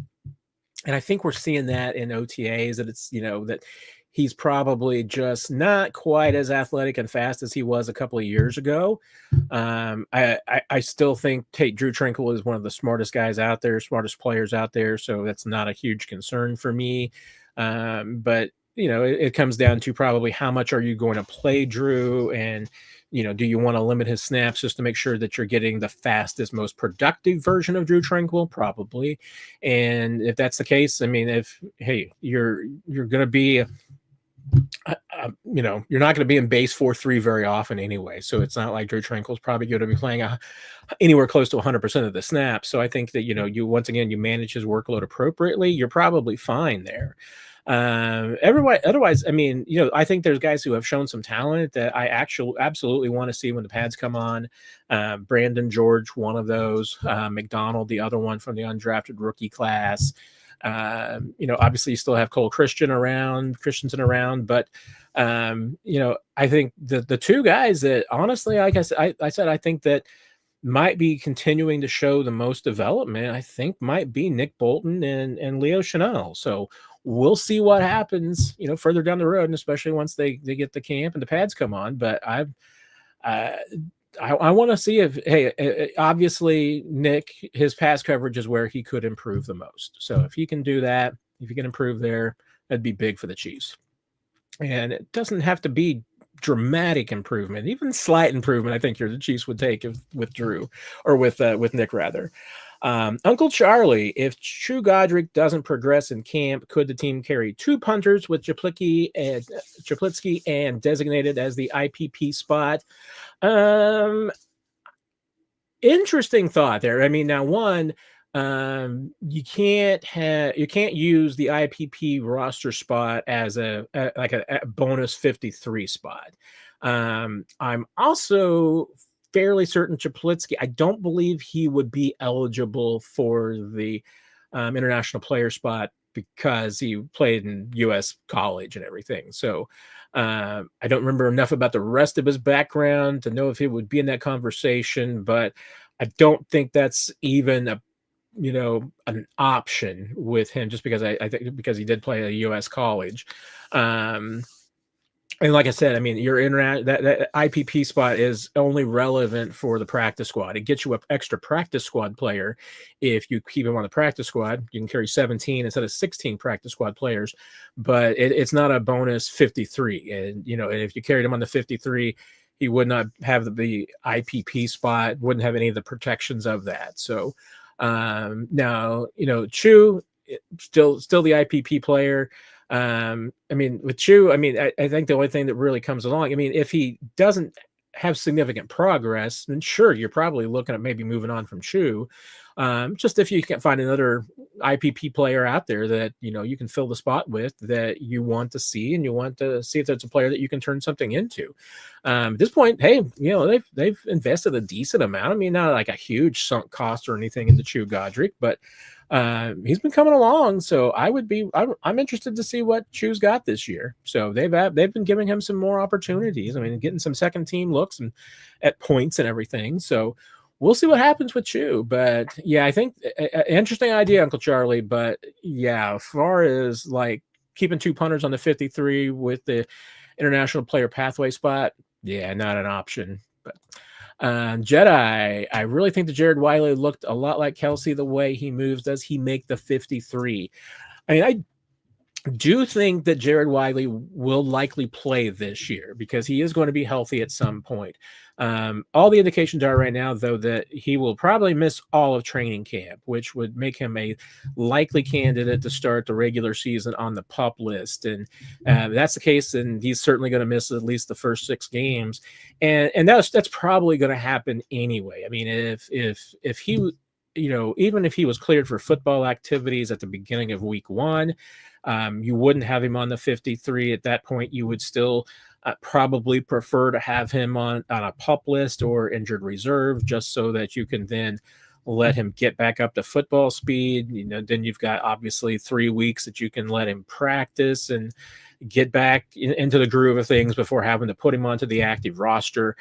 I do think that Jared Wiley will be on the 53 at some point this season. And it's either going to be with the Chiefs carrying 3 or 4 tight ends. Once you get into the season, things change. So just because we're looking at the roster right now and saying, okay, well, the Chiefs are going to maybe have 10 offensive linemen and maybe 6 wide receivers and 4 running backs and 3 tight ends and 3 quarterbacks. Well, it's probably too many numbers for offense. We'll have to probably work on some things, but you can also absolutely guarantee that, by week 6, those numbers are not going to be the same anymore. There's going to be some injuries that pop up, and whether that means now maybe you go from 3 to 4 tight ends, or you're going from 4 to 3, or you're down to 3 running backs. A lot of things can happen. But I think obviously the best case scenario is that Jared Wiley gets healthy, returns, and makes that a difficult decision in week 6 about whether he comes back and he replaces a Jake Breeningstool or Robert Tonyan, however it shakes out.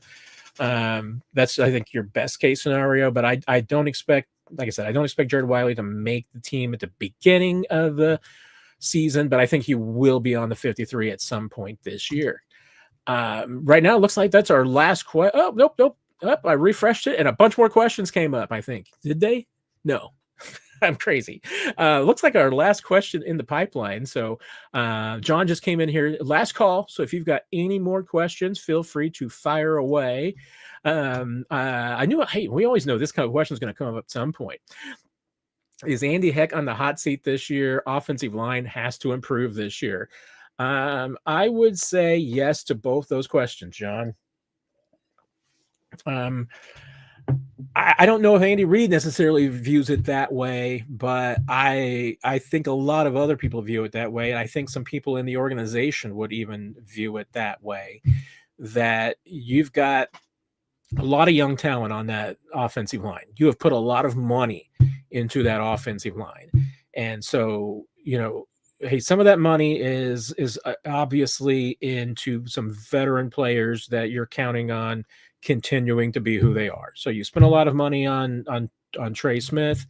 You're probably going to spend more. I mean, we'll see how this year's financials work out if and when the Chiefs finally get a long-term deal done with Trey Smith. I still anticipate that happening. I was always told spring, so we got 10 more days of spring before the alleged completion of an extension for Trey Smith is done. And considering that, hey, June 20th is the first day after the end of rookie minicamp. I mean, maybe that's just a magical day. It's a Friday. That could just be the magical day to get it all done. Get your extension done with Trey Smith, put it out in the trash on Friday, release the training camp schedule, and nobody's talking about the Trey Smith deal getting done. He's just all of a sudden there. Would be an NFL PR way to do things. And not blaming my friends in PR. I'm just saying that's sometimes how the things work out. But you've got the money there. You got money in Jawan Taylor. I mean, you need that line to produce, those guys to produce that you put a lot of money into. Then you've got guys that you've invested draft picks in. You need those guys to progress as well. And I should bring Jalen Moore into the conversation with players that you've invested money into.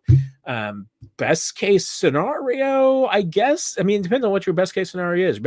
I guess your best case scenario is that you've spent $30 million for 2 years of Jalen Moore, and you're going to get 1 year from him at left tackle and 1 year from right. That's the best case scenario. Worst case scenario is that you spent $21 million on a guy who doesn't, give you your solution at left tackle. That would be the downside. So, yeah, I mean, Andy Heck's got a lot of responsibilities this year. He needs to make sure that he's got 4 veterans that deliver, that don't regress, who stay who they are. And I think he's got 2 young players in particular that have to show development and improvement. Now, he's going to get a little bit of a pass on Josh Simmons, but because of the injury. But I mean, if Josh Simmons looks like he's swimming at some point, or Josh Simmons plays and does not play well, it's a little bit on Andy Heck. And if Kingsley Suamataia can't play left guard either, that's going to be a lot on Andy Heck, because the Chiefs, drafted Kingsley Suamataia with the philosophy that, hey, they thought this kid could be a legitimate left tackle. But the fallback was that if he didn't work at left tackle, he was going to be a high-end guard. If he can't be a high-end guard, then obviously one of 3 things is true. Your coaching and development of the offensive line is poor, your scouting of offensive line is poor, or both your scouting and coaching are poor.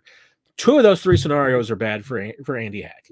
I mean, I think you're right, John. I mean, if you don't see improvement from this offensive line this year, no matter how loyal that Andy Reid is and has been, I mean, at some point, your boss is going to be coming to you. And when I say your boss, it's going to be Clark Hunt. And Clark Hunt, I mean, is not afraid to have tough conversations with Andy Reid. He will have tough conversations. And I'm sure a tough conversation with him will be, hey, Andy, I'm putting $100 million a year into this offensive line.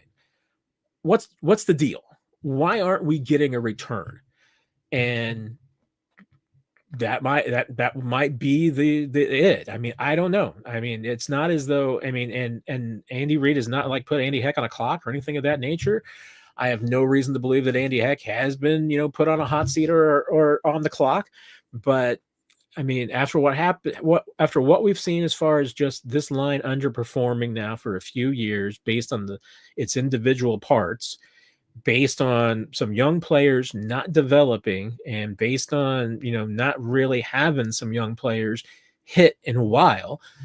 I mean, it's a problem. And especially the fact that, you had consistent trouble now addressing left tackle really for like 9 years. I mean, you have not had a tackle solution that you've developed arguably since Eric Fisher.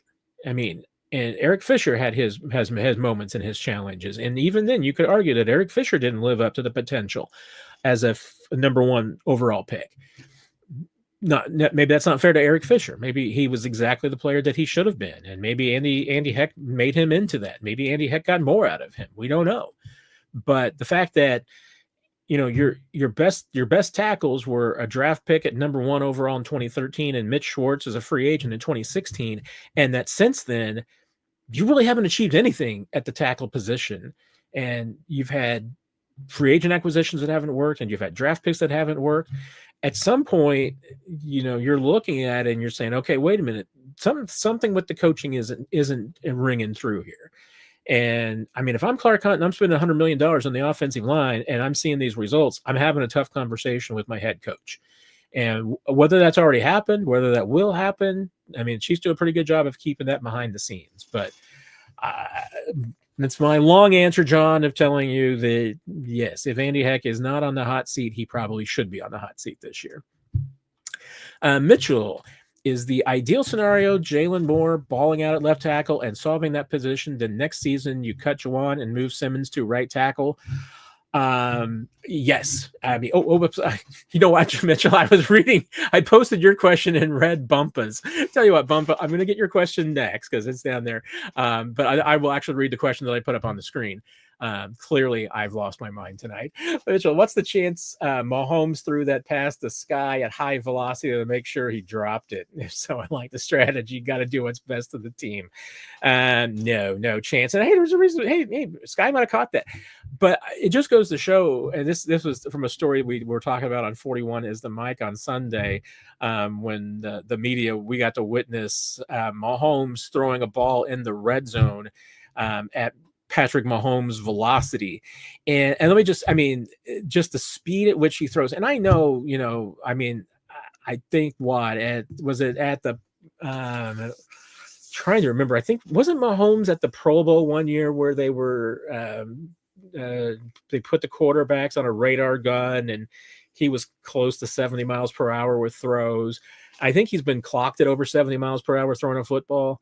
I believe that in a heartbeat, because that pass, and when I've seen some Mahomes balls zipping through, it just makes me even more amazed that these receivers catch the passes that they do. And I also completely understand why every one of them should and does wear gloves, because the velocity at which Mahomes can throw the football, I mean, if you're not wearing gloves, I don't know how you don't break fingers on a fairly regular basis. But no, I've seen Sky catch balls with that kind of velocity. So no, I think that was just Mahomes saying, okay, I'm going to throw this ball as hard as I need to get it to my guy. And if he catches it, at least nobody does.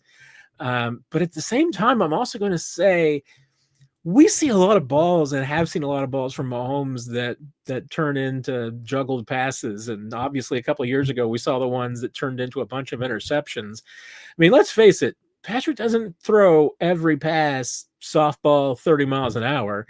There's a lot of them that are speedballs. And I probably have a greater understanding and appreciation for any pass catcher who has ever bobbled a Patrick Mahomes pass, because he puts mustard on it like you do not believe.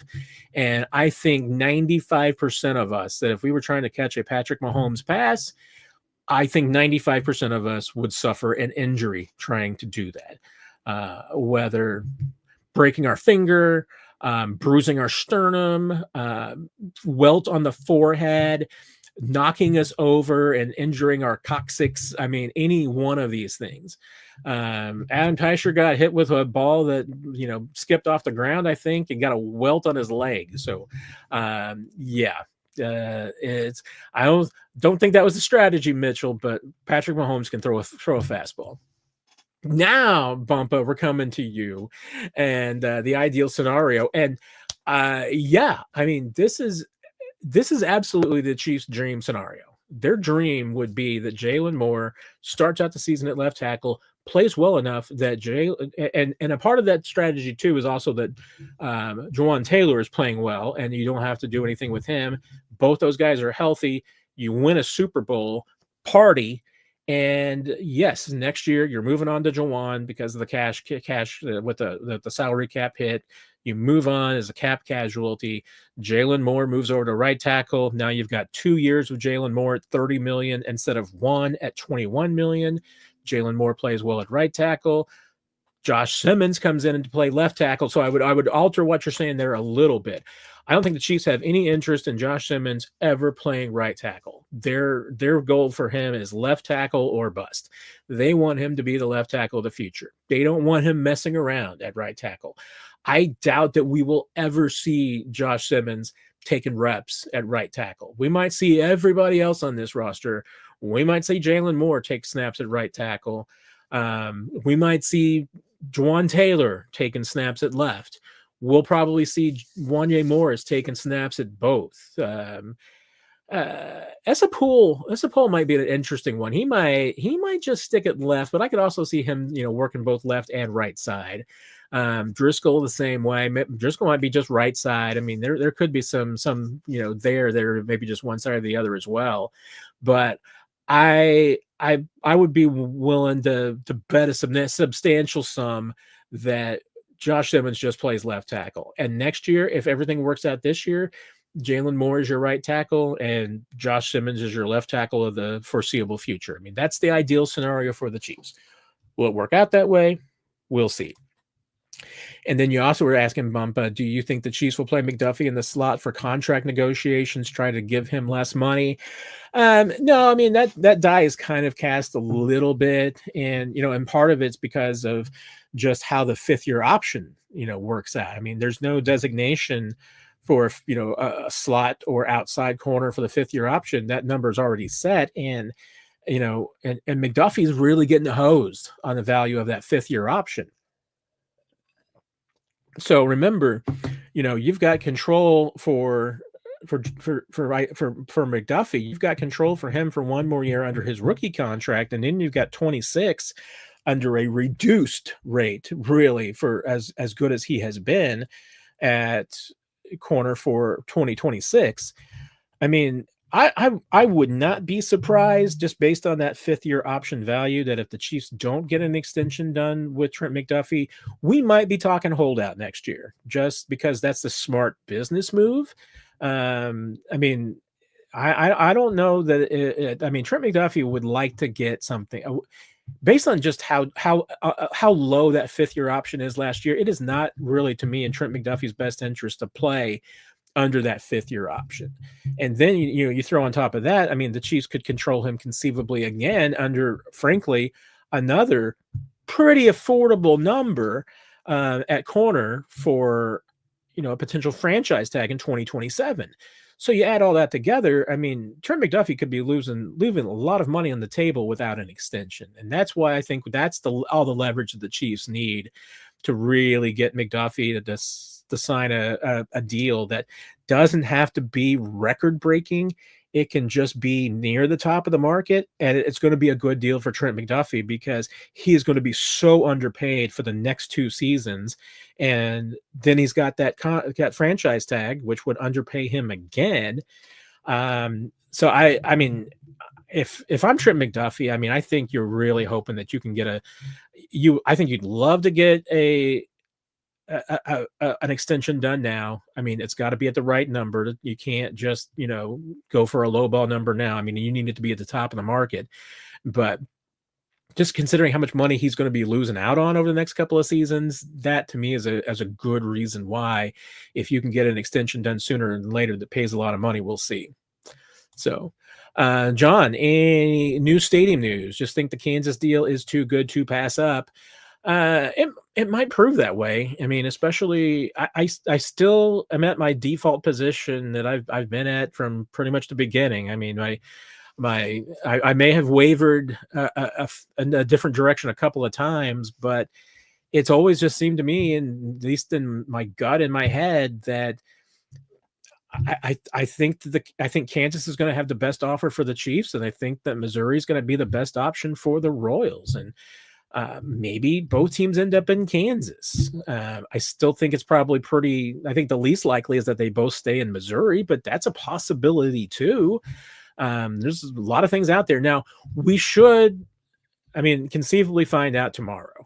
Tomorrow is when the Missouri House should be debating and discussing the sports bill, so the sports incentive package. So we will see if they get that done tomorrow. If they do, it's what really need. If it extends beyond tomorrow, you never know what the House will do, and they could make some changes that then require to go back to the Senate. And I mean, nobody wants that.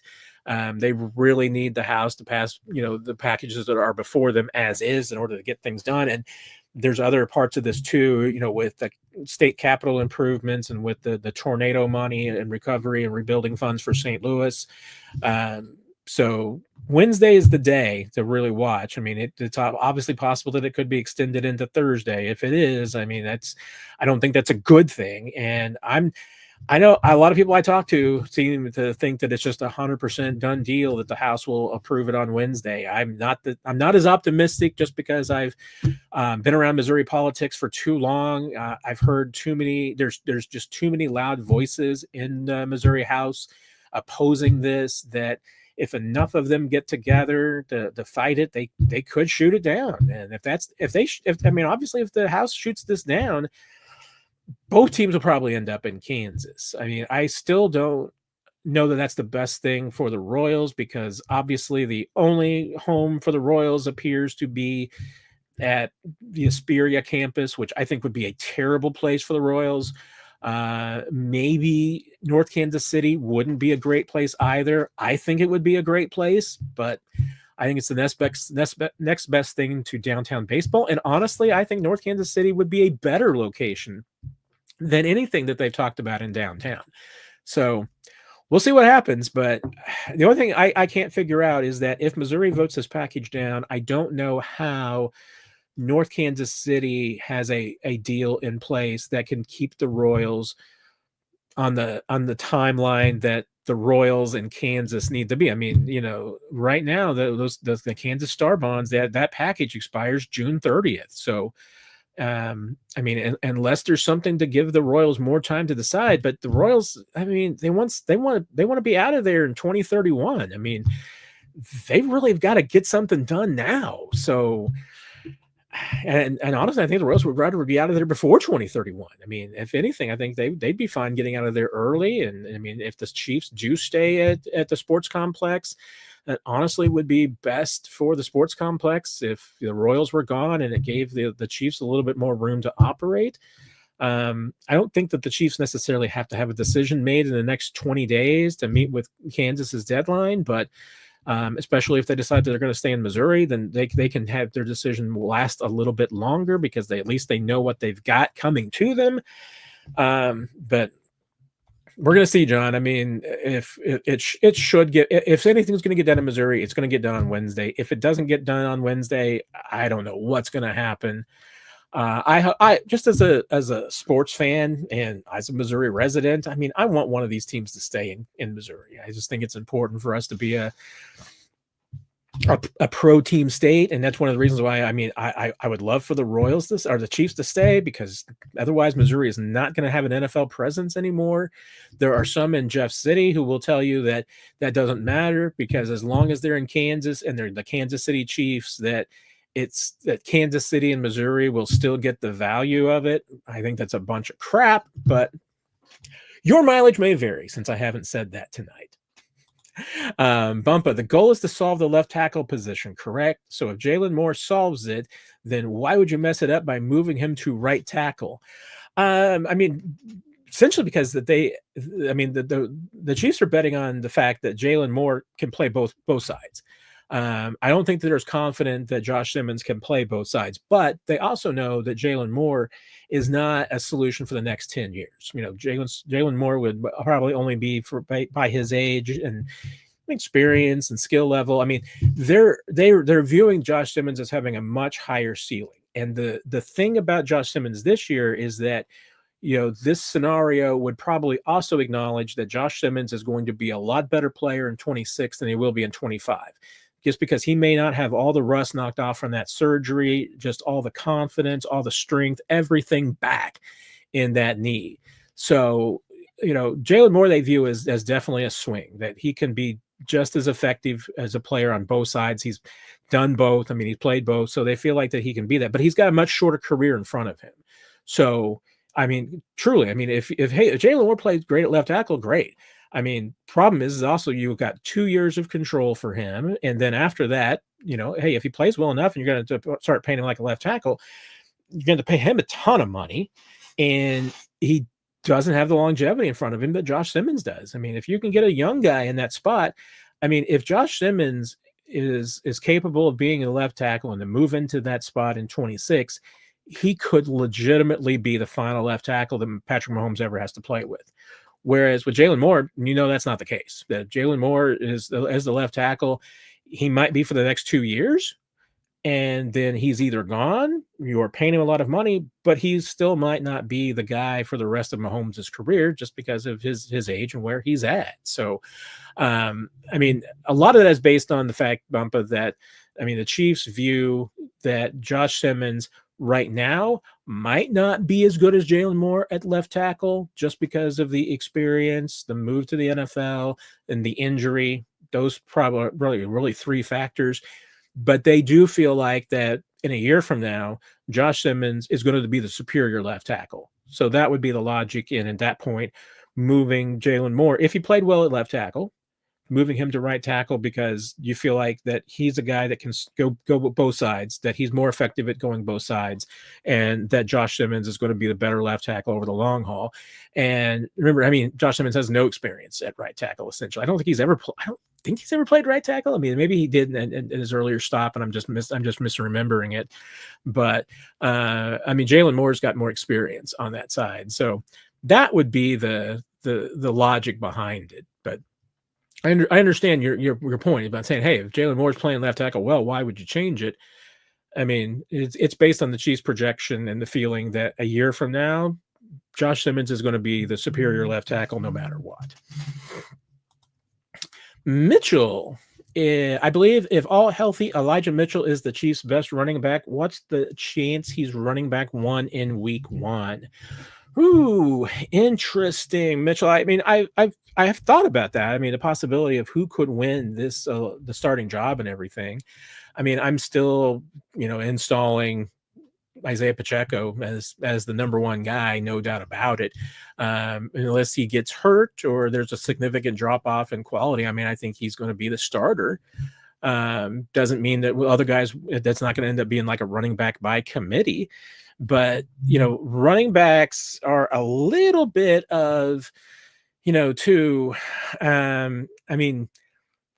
handling the workload and handling the mileage is, and what your body can handle is a factor. And Elijah Mitchell, is not a little guy. I mean, he's like 5'10", 200.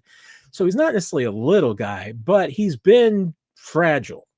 So I don't know. I mean, he had 207 carries in 2021. I mean, that was his only season. And, and then after that, it's been a couple of injury riddled seasons. So, I think you're looking at a ceiling for him that, is probably more in the, 12, 15 touches. I mean, you throw in catches as well.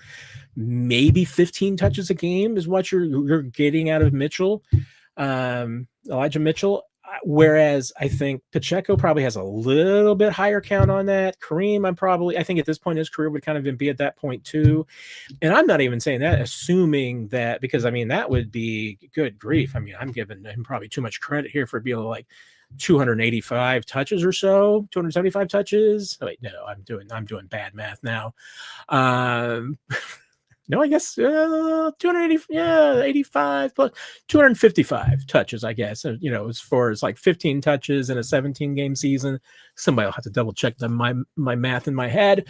That's probably even too much for Elijah Mitchell because he's never done it before. So I think even asking him to do that at this point at his age, I think is probably asking too much. So I think Mitchell is. His best workload is either as part of a running back by committee over the entire season, or at least a guy that can fill in for you as a starter for a short period of time. I just don't think that you want Elijah Mitchell starting for you for 17 games. He might be able to start for you for 6 or 7 games, but anything more than that, you're gonna, I think, test his boundaries. Is just as far as what he can handle from injury standpoint, durability standpoint, effectiveness standpoint. So, and I'm just not sure that, I mean, we don't know for sure that the Chiefs have anybody at this point that really is a running back or somebody that you could give 250 plus touches to and be effective over a 17-game season. So that's where I just think that the challenge is going to be. That I just don't know that Rashard Smith is probably the guy that you would say, and maybe even Elijah Young, because these are both young guys that you don't know what they've got. Maybe they do have that in them to be those kinds of backs, but we don't know that yet. We do kind of have, a little bit, because we have not seen Isaiah Pacheco can do that consistently. Kareem has not been that guy for a few years now. And I think Kareem is at his most effective when used more sparingly than he was last year. I'm not saying, you can't use Kareem every single game and he can't get maybe 15 touches every once in a while, but you certainly don't need to be giving Kareem 20 plus touches a game for an extended period of time, because that's just too much work for him. So I'm not sold yet, Mitchell, that the Chiefs have anybody that can handle being running back one for 17 games. Maybe Mitchell will be at some point. I just don't know if he can do enough to win the job, because I think he would. I don't know if he'd necessarily have to climb over Kareem, because I think that the Chiefs are going to view Kareem as a number 2 no matter what. It's just, can Mitchell beat a healthy Isaiah Pacheco and push Pacheco to 3? I don't know. That seems like a tough battle to do. But once again, you never know what's going to happen, and injuries will absolutely upend this running back room at some point. That I have no doubt about, because that's just the reality of the NFL. Bumpa, I know this sounds crazy, but realistically, will Chris Jones be on the Chiefs on his current contract in 1 to 2 years? Not sure he will play up to that contract because of regression, age regression, restructure. I mean, I've generally been working on Bump under the assumption that I think Chris is going to play out this contract. Let me just pull him up real quick again and just look at the details in it. Because they've got the out after 26 that they could walk away, and there's 19.5 million in dead cap. Have a little bit of that spread over 2 years, so it wouldn't necessarily be as bad as it sounds. And you could certainly walk away after 27. I mean, 28 is, in 27 he'd have a lower cap hit than he does in 26. There's no doubt. I mean, this deal with Chris, more I look at it, I mean, it's built to be either restructured after 26, age 32, or to walk away. So you're probably right in saying that, hey, is Chris going to be on this team after 26? if he is, probably not under this contract. I mean, there's a lot of money that you would now. You like I said, you only have 19.5 million in dead cap after that, so that's not the worst thing in the world. There are worse contracts in the NFL as far as what kind of money is left over. I mean, now if you restructure, you're still eating that cap money. You can't move a lot of it around. I mean, 12 of that is a signing bonus. Actually, I guess all of that is locked in because 9.75 million is locked in as a re-signing and a restructure that he's already done. So, and once again, I mean, for 26, even playing on that 26 season, the Chiefs would likely restructure that contract to get that cap hit down. That restructure would be, just cutting a check to lower the cap hit. I have a hard time believing that Chris is going to play under a $44.8 million cap hit in 2026. So you could just do a standard restructure, push out a little bit more money into 27 and 28. That would up the dead cap number a little bit more. And then you could obviously just rework the whole thing so that it's more like a renegotiation than a restructure. I think you're right. I mean, it seems unlikely that Chris would be playing 27 and 28 at age 33 and 34 seasons under this contract. It seems like it would probably have to be reworked a little bit. But at the same time, I mean, I don't know. I have a hard time seeing Chris Jones playing anywhere but Kansas City. I mean, Chris has never taken less money necessarily to play in Kansas City, and his negotiations have always been tough. I don't know that they've ever been adversarial, but they've been tough. I just have a hard time seeing Chris play somewhere else. I mean, it would be hard to see, but it doesn't mean it can't happen. And barring a significant injury of some point, I mean, I think Chris at age 33 is probably going to still be a, potentially productive NFL player. So we'll see what happens. Mitchell, I think the left side of the O-line will be a disaster again. Simmons not ready, Moore not good, Kingsley not to the task, Caliendo stinks, and Andy Heck is coach. How much do you agree? Wow, Mitchell, you are just not happy with the offensive line. And honestly, I mean, I can't fault you because there's legitimate questions there because, we don't know what Josh Simmons is going to be. We don't know what Jalen Moore is going to be over a full season. We haven't seen Kingsley at left guard for more than one game. I'm not going to say Caliendo stinks. I think Mike Caliendo, like I tend to put it in baseball terms. I just don't see it used enough in football. And I think it needs to be, used, just average, value over replacement player. I mean, I think Mike Caliendo, I feel like is, replacement level quality. I mean, maybe he's better than that. Maybe I'm not giving him enough credit, but I mean, I think Caliendo can give you, and honestly, I mean, I'm not going to lie. I mean, I'm a big Hunter Norzad fan. So I think Hunter Norzad has a lot more upside than maybe both Caliendo and Kingsley. I think that the Chiefs are probably going to keep him as a backup center this year. Simply because if he were to win the starting left guard job and something happens to, you have to play for a little bit without Creed Humphrey, then you are moving. I mean, Hunter Norzad's your second best center. So now you're moving Norzad to center and you've got to move somebody else to guard. And that is like, the cardinal rule of Andy Reid and Andy Eck. You don't want to move and break up two positions because of one injury. You want to, have just one seamless move, and you don't want to have to move two or three positions in your line to deal with one injury. So that's why I think that, Kingsley and Caliendo are probably locked into that left guard battle a little bit, unless Hunter Norzad just makes it impossible for them to ignore him. I share your concern that Josh Simmons is not ready. It doesn't mean that he won't be ready at some point. I just share the concern that with that knee, that he just may not be the guy that he was in September of 2024 for a little while. I don't necessarily think that he's going to be that same guy in August of 2025. Odds are physically that he won't be. I mean, that's a really hard thing to do. So I'm a little with you there. I'm more optimistic on Jalen Moore being replacement level. I mean, based on what we've seen from Jalen Moore in San Francisco, I mean, he performed better than Wanye, performed better than probably a couple of other guys that you've had at left tackle over the last couple of years. I mean, And again, I mean, the Chiefs have kind of shown that all that they needed left tackle. Maybe you don't get greedy. I mean, maybe there's an argument to be made that you should have, signed Orlando Brown. You want a Super Bowl with Orlando Brown. So maybe instead of getting greedy and feeling like you needed to upgrade that, maybe you bite the bullet and you pay Orlando Brown. Now, some of that was Orlando's fault because he turned down better money than what he signed for. So you can't always control those things. But maybe you bite the bullet and you end up paying Orlando a little bit more than. I mean, I still get why Brett Veach made the decision that he made, and arguably he made the right decision in the long term. It was just in the short term that it hurts you. It only hurts you because then you weren't able to hit with some of the moves that you made at left tackle. So I'm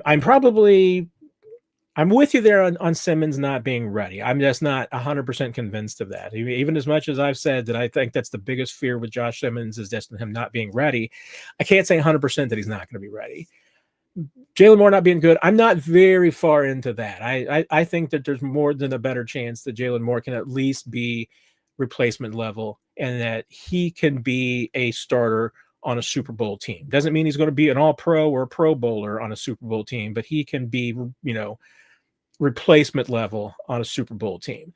Kingsley, I kind of feel the same way. I mean, I feel like at minimum, I think he can be replacement level on a Super Bowl team, and there's a chance of being better than that.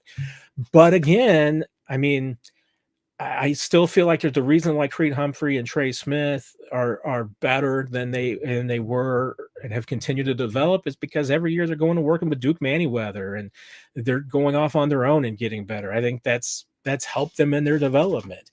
And if Juwan Taylor is healthy, maybe he's better this year than he was a year ago. So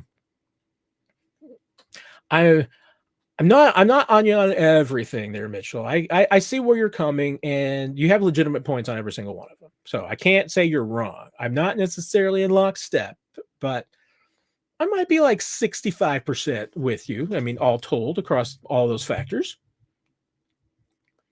All right. My throat is definitely giving out on me for whatever is bothering me. So I'm not sick or anything. I just got a tickle back there. But I think we ran through all the questions. I know there's a couple of comments there. Oh, last one from you, John, I guess. Maybe bump. I see you had one more there, John. Thoughts on the Broncos signing of J.K. Dobbins? Have a feeling the Broncos are going to give the Chiefs trouble this year.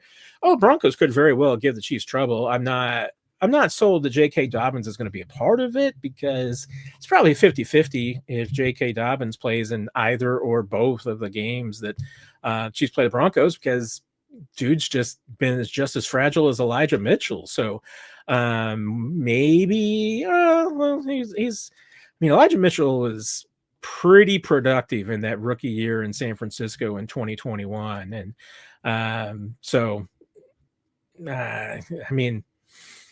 And Dobbins had never cracked 1,000, right? I mean, he's just been really good in a few seasons, or am I wrong? And yes, I fully. Oh no, I mean he's not even cracked 1,000. Oh yeah, no, he never did. He did get the 905 last year, which is 58 yards less than Elijah Mitchell had in his rookie year. Now, granted, J.K. Dobbins has a couple of other years that are better than Elijah Mitchell's couple of years.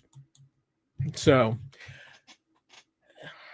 but J.K. Dobbins also has one really bad injury year. So, yeah, I mean, I don't know. I get in the yards per carry over the career. Dobbins has been better, although last year, boy, his yards per carry really dropped off at the end of the year. I mean, he just kind of tailspin and everything. He was really good at the end of the season, but he just did not sustain it. So that's why I'm not. I really view those two as very similar players. And so to me, it's which one's going to be able to stay healthier and give you the best production. I don't know. I mean, I know right now Elijah Mitchell looks pretty good. I don't know how J.K. Dobbins looks, but I feel like that they're very comparable players. So I don't know that that's a significantly better signing. And I'll be honest. I mean, maybe it's Nick has convinced me because he was not a big RJ Henry fan, and we were both big Rashard Smith fans. I mean, remember Rashard Smith, 7th round pick. Elijah Mitchell was a 6th round pick. So you don't have to get guys early to be productive running backs in this league. I mean, maybe the Chiefs might have a better running back room than the Broncos. Who knows? So I think the Broncos are going to give the Chiefs some problems this year. I'm just not sure if Dobbins is going to be a part of giving those problems. All right, Bumpa, you get the last one. Do you think Rasheed is realistic 100% week 1? He looks good now, but when the pads come on, we're going to see how that knee holds up. Absolutely. Until the pads come on, we do not know. I mean, I think it's even hard to say that, if he looks 100% right now, because like I said, nobody's at 100% as far as speed goes. I think he's looked pretty smooth. Nick is a little bit better than I will to do on probably some of these things physically. And I know he has a little bit more concerns than I do, but I also look at it as, hey, even if there's some things that Rasheed is pushing himself through, hey, he's got almost 6 weeks until training camp. So there's time to even push through those things. And then training camp is the time that you push through those. So I don't 100% is a good question. I mean, could Rasheed be back to 100% of who he was in week 3 of 2024? Maybe not. Could he be 95% of who he was? That I think is realistic. So, and 95% of Rasheed Rice, based on what we were getting last year, I mean, okay, so he's a 1,300-yard receiver instead of a 1,500-yard receiver. That's still enough to take. I mean, that would have helped make the difference in the Super Bowl immensely. So I'm okay with that. But based on what we have seen with Rasheed so far, and the fact that he's doing what he's doing right now and making the moves and the cuts and the routes and everything that he's doing, as long as he doesn't have any setbacks that lowers his confidence in that knee. I mean, that's what kind of happened to, Najee Johnson last year during training camp. And it happens to everybody coming back from a knee injury, whether you're an NFL player or not. And myself, and I'm sure anybody else out there who's had a knee injury can attest that in your recovery, even if your rehab is behind you and you're all done, there's going to be some moment where your knee is swelling up, or there's some inflammation, or for me, I was walking out the porch one day and my knee just bobbled a little bit, and I go falling down, and I'm of course thinking I'm dead. But I mean, after a while it passes. So Rasheed is probably going to have one of those moments. And as long as you can push past it and keep going and there's no setbacks, as long as the only thing that would worry me about Rasheed is if we hear that, hey, they're backing off Rasheed, or they're holding him out for a couple of days because of swelling or inflammation. Because that stuff in post-surgery and in rehab in year 1, those things are really common and it can be recurring. So that would be the only thing, is that if any time during training camp they shut down Rasheed Rice for more than a couple of days because, he's just dealing with a little tenderness or soreness or swelling, that would be the only thing that would pop up on my radar where I would just be, oh, wait, let's hold off, because now you don't know what Rasheed Rice is going to be. As long as he doesn't hit one of those walls, or if he hits it, he gets through it quickly, and next day or two he's out there again and doing everything, then I feel a lot better. But like I said, 100% maybe not. 95% is possible, and 95% would be great. So everyone, thank you so much. Yes, I am definitely. Oh, I know Nick was playing the lotto. I sent him the lucky numbers from my fortune cookie, so maybe those numbers are hitting tonight. And once again, I mean, you'll know when Nick wins the lottery, because all of a sudden the production values of Chiefs Digest and 41 is the mic will be significantly higher than they already are now. I mean, 41 the mic's pretty good. I need to clean up my production values here, but Nick will be the guy. So everybody, thanks for the kind words. I appreciate you. Always trying to put in the work, Bumpa. I appreciate that, John Luttrell. appreciate the kind words. I know you all already like and have subscribed to the channel. Anybody else out there that has not, go ahead and like this video, like the live stream, subscribe to Chiefs Digest so you get all the notifications. I am not going to do a pledge drive yet because I said my next big pledge drive was when I got closer to 10,000, but we're almost just a little over 1,500 away. And I mean, once I get over 9,000, I'm then going to start begging people to get us to 10,000. So that's my next milestone. So like the video, subscribe, help us get there, help other people discover the live streams and everything that we do here. Don't miss out. Thursday, Chiefs availability should have Andy Reid available along with players. So we will have those press conferences for you on Chiefs Digest on YouTube. We'll have some videos. Once again, I will do as much as the B-roll as I can for our members. So if you subscribed, our members last week, and if you are a member and didn't check it out, you got about 6 minutes of B-roll from practice, a lot of wide receivers, a lot of other people from long distance, but you did get some cornerback tackling drills. I thought that was kind of fun. So you'll get as much as I can shoot from practice on Thursday. If you subscribe and you are one of our members, I should point out, if you're one of our members, you'll get that video. And like I said, hopefully in training camp, we're going to be doing a few other things for our members as well.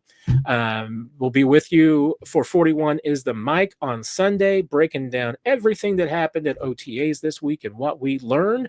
And as always, if news breaks, anything exciting happens, we'll come on here to talk about it. If Trey Smith gets a deal done, we'll do a quick live stream and talk about it and answer your questions and talk about it. So hopefully that's something that we're doing in the next 10 days.